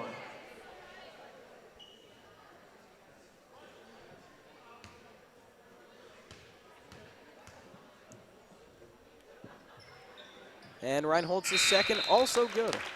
So 67-30, now the lead as Hoffer checks in for Shanley. Hagen in the corner now to Almaty. Almaty up against Hoffer, able to get some space and get over to Hagen. Hagen then inside to Garcia. Garcia for two, no good off the front of the rim, and Chrisman's there to get it. Seafelt up against Hagen, over to Chrisman, then to Timian. Faked it one way, has to give it off to Hoffer. Hoffer then shoots a three off the rim, no good. Garcia grabbed the board, now Hagen's bringing it up. Hagen ran into 4 Deacons, had to get it off to Angadi, and now Garcia shoots the long two, just about in, but it came out. Seafelt grabbed the rebound after a couple of touches, and now he brings it up. Seafelt to Timian. Timian then out to McKeever. McKeever for three, no good off the rim. Hagen out top, over to Angadi. Angadi bounce pass to Garcia. Garcia back outside to Nelson. Nelson with a neat little pass into Hagen that goes for two. Able to get that one through traffic.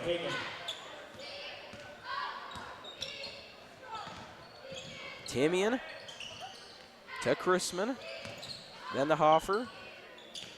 Over to McKeever. And then to Chrisman in the corner. Caleb Chrisman for three, in and out. Nelson over to Angadi. Angadi outside to Alamati. Looking for three, short off the rim. Timian to Seafelt. Over to McKeever. Then back to Timian. Looking for three, that one too much. Alamati matched up with Seafelt. He backs off, gives it over to Hagen. Hagen with a spin move, stuck in a double team, lost it, and Deacons are able to keep it in. Hoffer takes it now. He shoots a jumper for two, in and out. Looked like it was going. Hagen out to Alamati, a long three ball just short, And then Nelson can't keep it in. Some substitutions now. Some big substitutions for Moorhead. And Austin Yagi comes in now for the Deacons.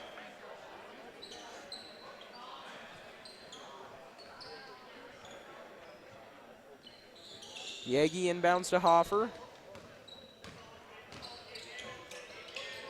Then to Timian, who lays it down low to Chrisman. Then back to Timian, to Hoffer, to Yagi. Yagi cuts inside, looking for two off the rim. Chrisman was there, but that one won't go. And now Yagi able to get back to it. Yagi out top to McKeever. Then to Hoffer. Hoffer again can't get the two, and the rebound's grabbed by Kareem. Kareem sends that one over to Naroom. Spuds working in the paint, no room to be had. And then the shot for two is in and out from Naroom.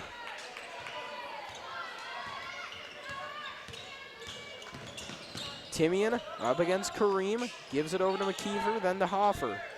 Hoffer to Chrisman. Chrisman looking for two, that one's blocked and taken away by DiSpirito. Long pass from Ricard, but the shot won't go. Rebound pulled down by Naroom. And Chrisman was there for the rebound though. Both teams now with a couple of misses.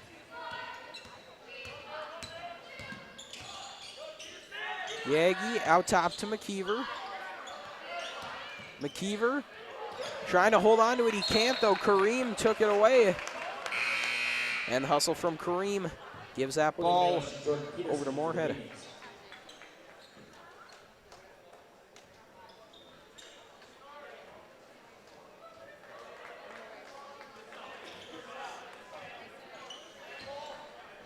Eggert inbounds to Ricard.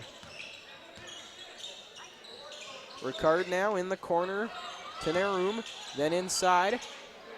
And the Spuds continue to move this one around. Ricard cuts, then throws it out to Eggert. Eggert looking for two, no good. Sails over the hoop. And then a whistle. As play's blown dead, there's a foul. Falls on Cody Malish, first personal. Malish picks up his first. And at the line now is DiSpirito. 4:05 remaining in the game.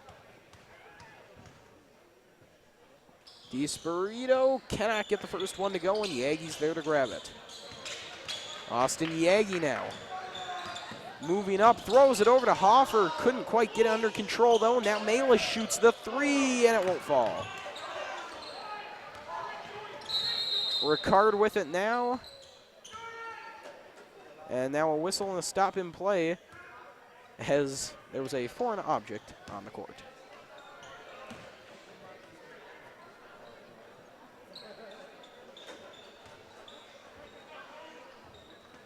Narum throws it into Ricard, and now Ricard goes to work.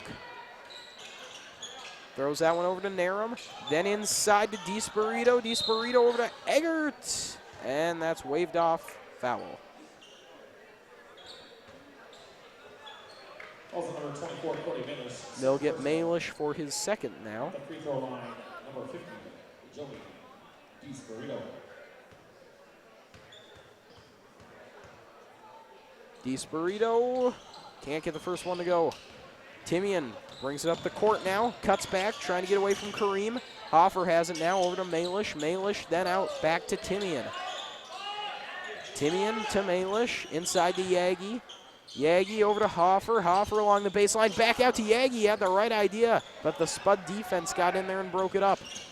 Ricard to Kareem. Kareem then inside. That one, though, stripped, but Eggert is there to get to it. Eggert working past a couple of Deacons, and he's fouled in the paint. Falls on number 24, Cody Malish, third personal. 19 foul. At the free throw line, number 44, James Eggert.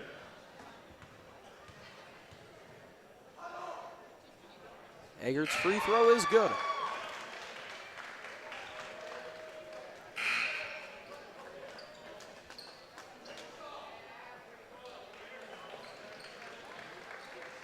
Kevin Shanley, the line of the Deacons, along with Aaron Seafold.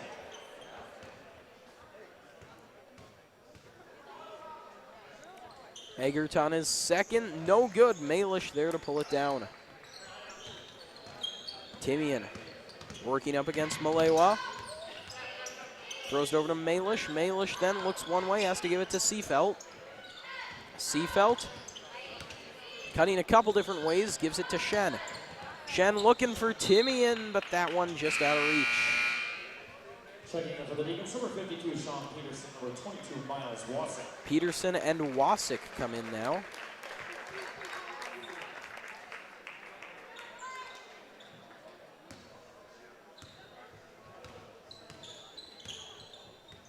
Ricard looking, finds a man in the corner, it's Baki. Baki throws one up, that one intended for DiSpirito, but it was just out of reach.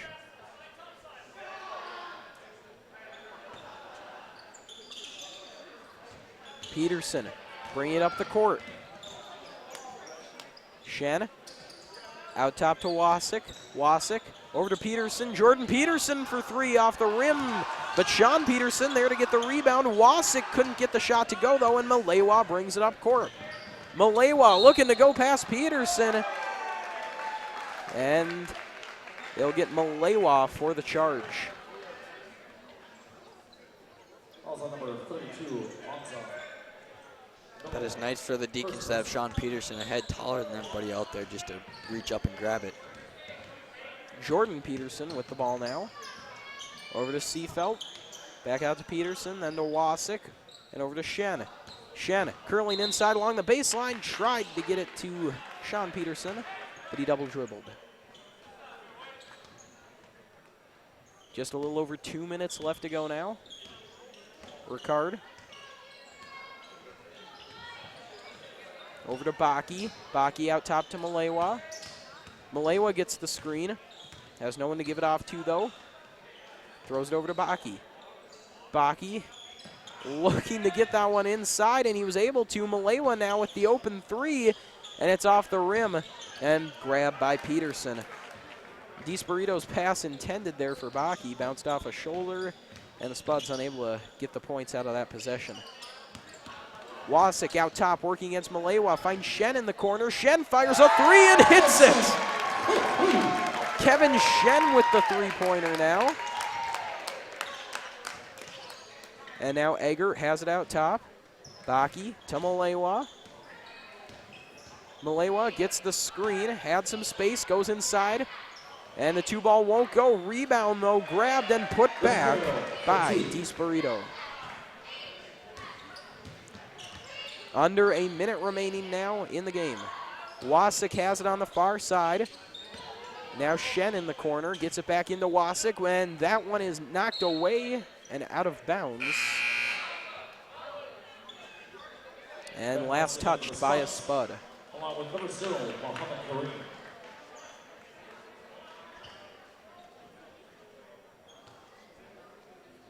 Wasik out to Peterson. Peterson throws it inside and it's scooped up by Eggert. Eggert with the steal, gives it off to Ricard. Out to Baki. Baki over to Kareem. Kareem back to Baki. A long three for him, and it's just short. 26 seconds left now with the stop and play.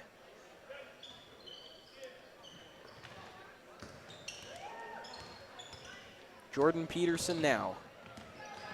Moving it up court. Gives to Seafelt.